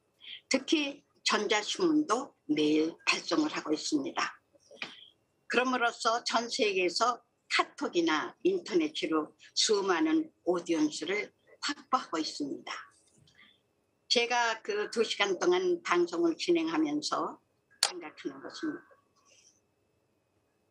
이제는 LA다, 시애틀이다 어디를 떠나서 이제는 세계가 한 묶음이 돼서 저희들에게 제가 프로를 할 적에는 또 신청곡도 많은 곳에서 들어옵니다. LA 또는 서울에서도 들어오고 뭐 여러 나라에서 들어와요.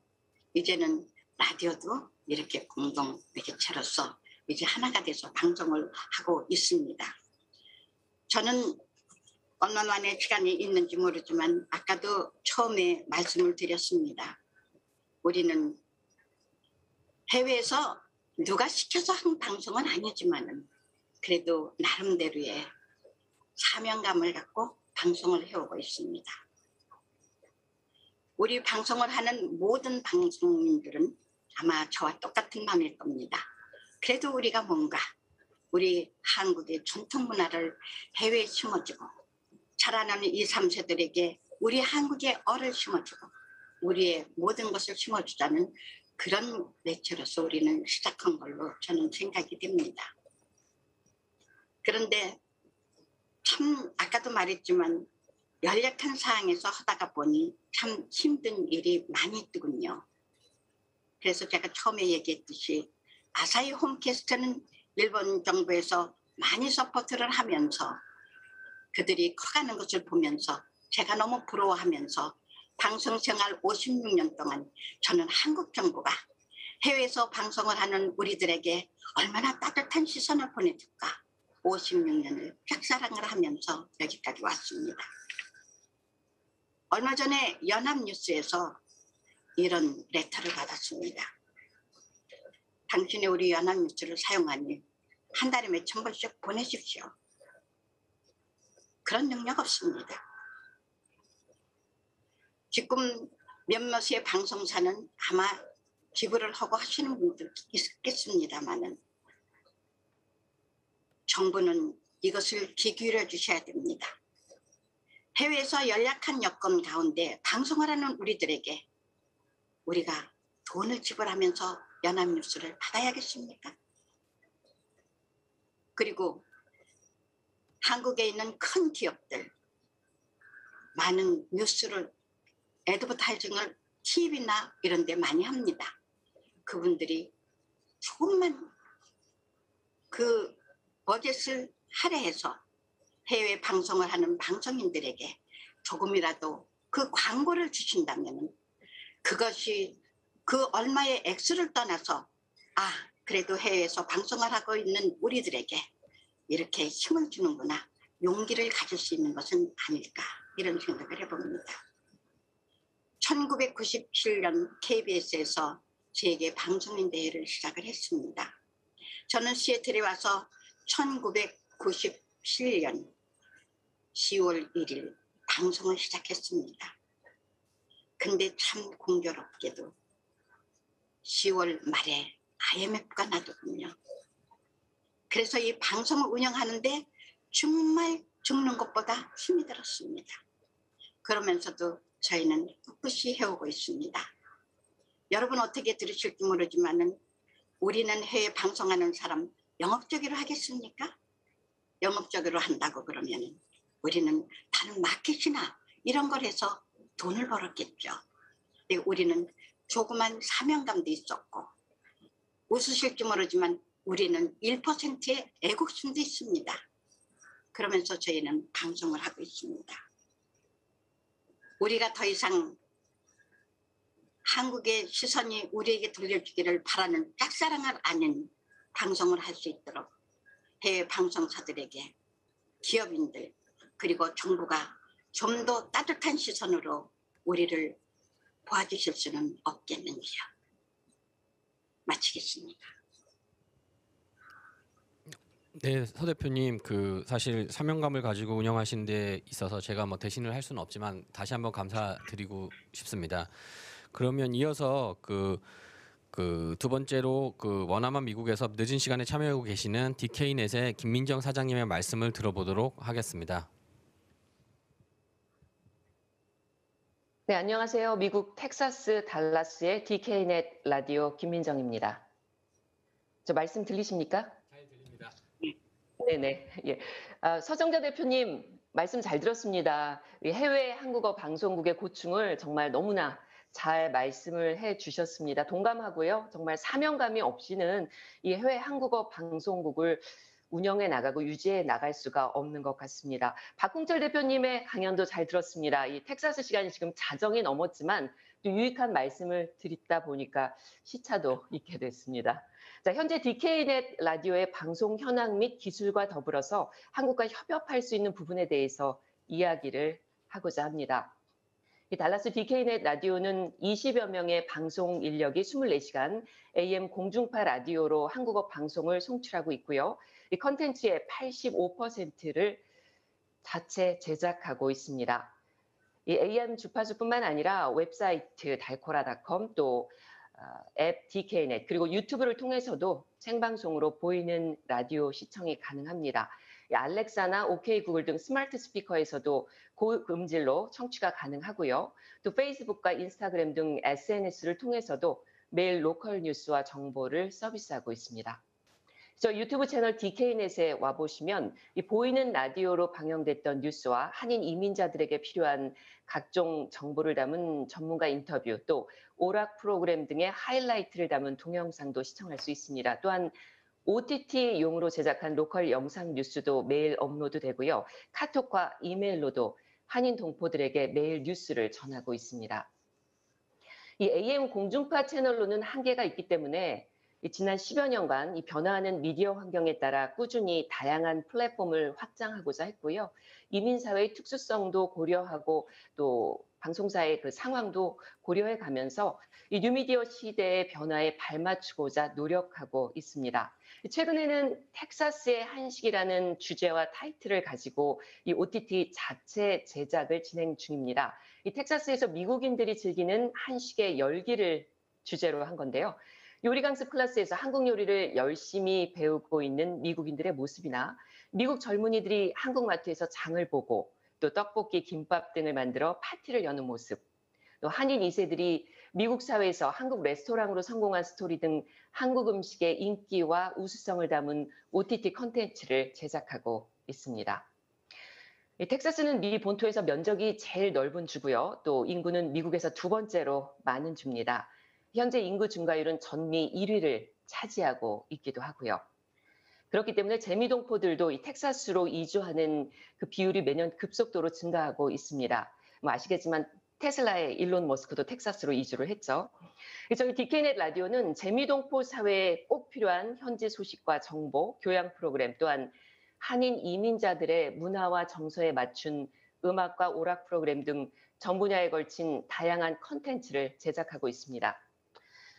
여러분들이 아시는 추신수 선수가 텍사스 레인저스에 있었던 2014년부터 팬데믹 발생 전인 2019년까지는 직접 메이저리그 야구장에 중계팀이 나가서 이 추신수 선수가 출전하는 메이저리그 게임 생중계를 하기도 했습니다.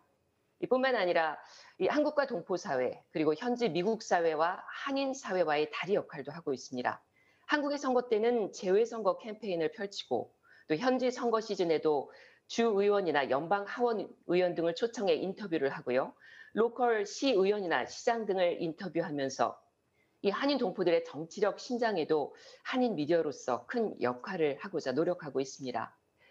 DK넷 라디오는 이렇게 이 언어 장벽과 문화의 차이를 겪으며 바쁘게 열심히 일하며 살아가시는 한인 동포 이민자들에게 최적화된 이 다양하고도 고유한 컨텐츠를 제작하는 특성을 갖고 있다고 볼 수 있는데요.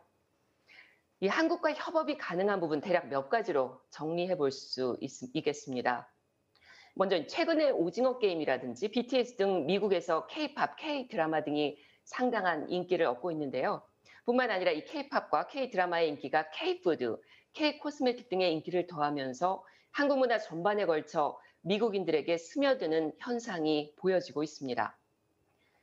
자, 이런 현지 미국인들의 반응과 로컬 젊은이들의 K-팝 클럽 활동 등 현지 문화에 스며드는 K-컬처를 조명한 컨텐츠를 제작하는 데 있어서 한국과 협업이 가능할 수 있지 않나 이런 생각을 해보고요. 아무래도 한국과 미국 문화 모두를 이해하고 또 현지와 네트워킹이 될 수 있는 현지 한국 방송국에서 제작하는 이점도 있을 거라고 봅니다. 물론 부족한 부분도 있겠지만 그런 부분에서 어떤 방송 인력의 지원이라든지 제작비 지원이라든지 교육 지원이라든지 이런 것들이 좀 있다면은 가능할 수도 있다고 보고요. 또한 지난 2월 기억하시겠지만 텍사스의 이례적인 겨울 폭풍 등과 같은 글로벌 뉴스 취재 리포트 부분에도 협업이 가능할 수 있다고 봅니다. 이 텍사스주에서 관심이 쏠린 사건이나 사고 혹은 스토리가 있을 때 이 접근성이 빠르고 용이한 해외 한국어 방송국에서 가능한 직접 취재해서 리포트한다면 신속하고 현장감 있는 컨텐츠로 협업이 가능할 수도 있다고 봅니다. 다음으로는 현지 사정을 잘 아는 이민자 방송국으로서 로컬 커넥션을 활용한 컨텐츠 제작에도 일정 정도 협업이 가능하다고 보는데요.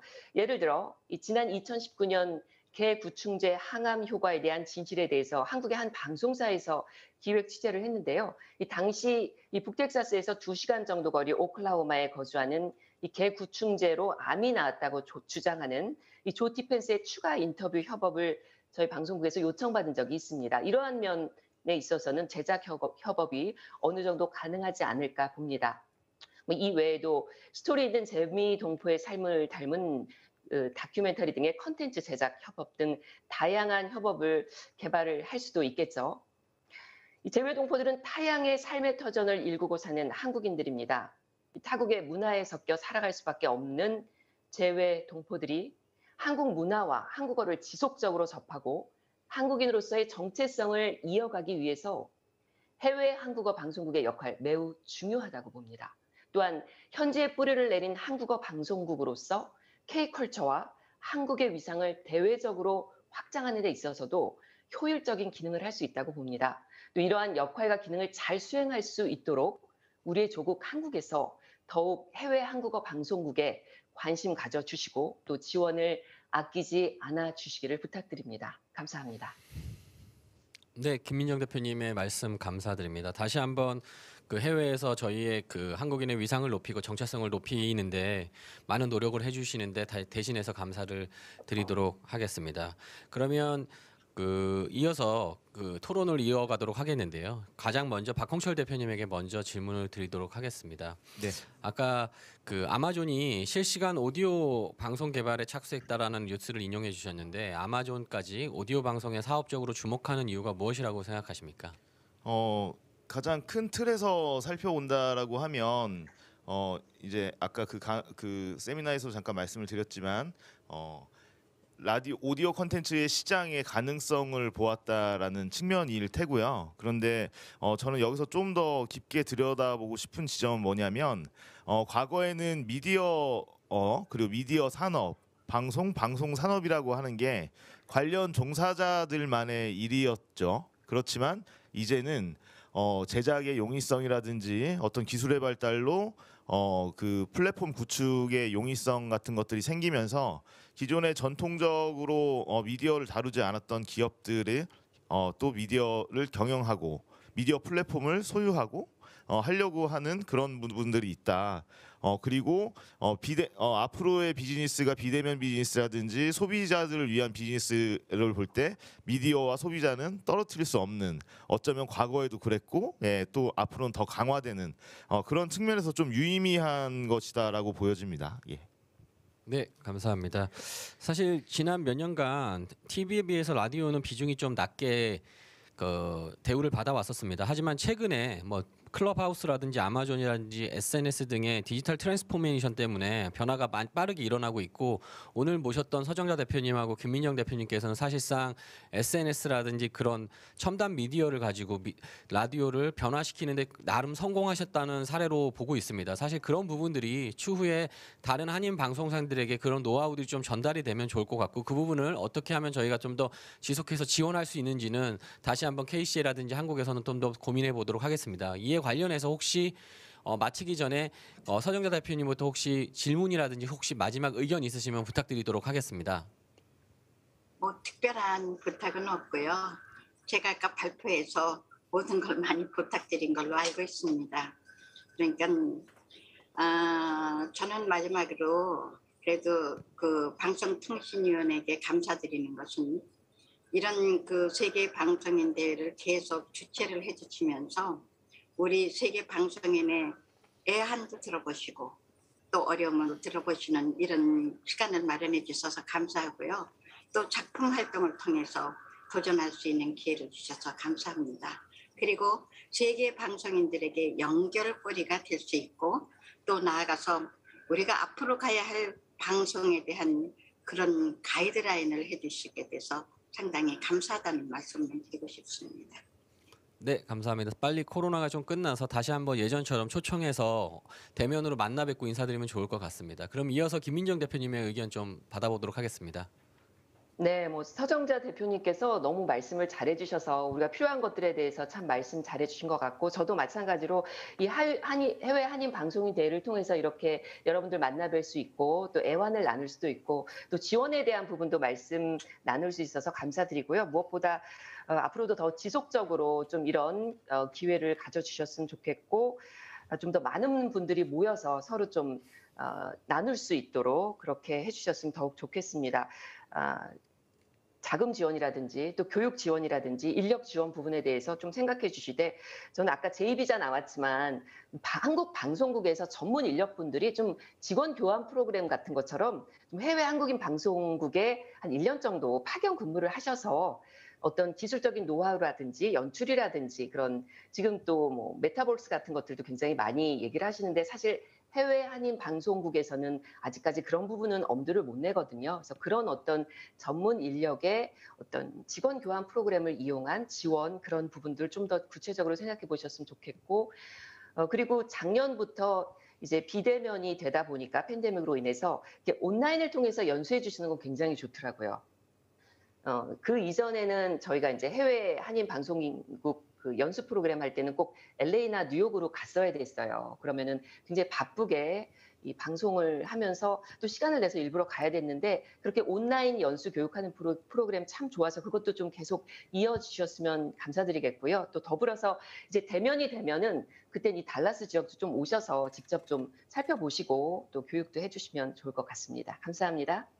네, 감사합니다. 사실 방금 말씀하셨던 것처럼 꼭 방송국뿐만이 아니라 사실 국내에 있는 대학에 있는 교수님들 안식년 같은 식으로 미국에도 많이 가시거든요. 그런 분들이 그 지역으로 가셔서 같이 조인할 수 있는 방법이 좀 생겼으면 좋겠습니다. 지금 저희가 뭐 모든 걸 대변할 수는 없지만 주신 의견들 최대한 잘 정리해서 전달을 할 거고, 이 방송 또한 정부 관계자분들도 보시는 걸로 알고 있으니 그런 의견들 충분히 전달됐을 거라고 믿고 있습니다. 그럼 오늘 시간이 다 됐기 때문에 마무리를 하도록 하겠습니다. 오늘 TV와 라디오 분야 전문 강연과 해외 한국어 방송사의 현황을 들어보고 더 나은 방송 제작을 위해서 이야기를 나눠보았습니다. 오늘 세미나가 패널분들을 비롯한 해외 한국어 방송분들에게 유익한 시간이었기를 바라고요. 그럼 이상으로 미래전략 세미나를 마치도록 하겠습니다. 지금까지 자장을 맡은 서울예술대학교의 김광집이었습니다. 감사합니다. 그럼 사회자에게 마이크를 넘기도록 하겠습니다. 네, 오늘 미래전략 세미나를 통해서 정말 많은 이야기가 오갔는데요. 오늘 세미나를 들으면서 해외 한인 방송인들이 지금까지 오랜 시간 동안 사명감으로 노력해서 이렇게 해외 플랫폼을 유지해 오셨다라는 생각이 많은 분들이 하셨을 겁니다. 그래서 제가 3가지 카테고리로 좀 정리를 해드린다면, 첫 번째, 지금 글로벌 현황은 방송 트렌드에 맞는 타겟별 K 콘텐츠와 OTT 서비스가 필요하다. 하지만 트렌드, 가상현실, 소유권, 소통, 참여 등의 서비스보다는 역시나 콘텐츠 질이 중요하다. 그래서 TV와 라디오를 조금 나눠서 여러분들께서 기억하실 내용이요. 이 TV 같은 경우에는 해외 방송사에서는 이 한국의 교육, 그다음에 기술, 장비, 제작이 더해지면 이 해외 플랫폼 장점이 이어져서 또 새로운 퍼포먼스가 일어날 수 있다. 그중에서도 가장 중요한 것이 해외 이용자를 파악하는 것이 중요하고, 그것을 토대로 전략을 세우는 게 필요하다라는 말씀을 해주셨습니다. 그리고 라디오에 있어서는 저도 개인적으로 콘텐츠 소비자이자 라디오 진행자로서 굉장히 공감하는 부분인데요. 코로나19 시대 이후에 이 오디오 콘텐츠는 굉장히 각광을 받고 있습니다. 저도 투네어라는 K 웹툰을 가지고 그 팟캐스트와 클럽하우스 그리고 유튜브 이렇게 진행을 하고 있는데요. 반응이 굉장히 뜨거운 것 같습니다. 그래서 이 오디오라는 그 이야기를, 호기심을 그다음에 자극하는 이 사람들의 본성에 대한 이야기를 박국철 대표님께서 해주셨는데요. 굉장히 공감하고, 시대가 변해도 그 변하지 않는 속성이 이 비대면 시대에 조금 어떻게 하면 더 성장할 수 있을지 함께 고민해 보면 좋을 것 같습니다. 그리고 마지막으로 이 해외에 계시는 그 라디오를 진행하시는 모든 분들께 감사 말씀을 드리면서도 앞으로 이 대한민국의 정부와 기업 광고라든지 그리고 한국 방송과 미디어 사업에서 지원이 있다면 앞으로 더 가치 있는 성장이 이루어지지 않을까 싶습니다.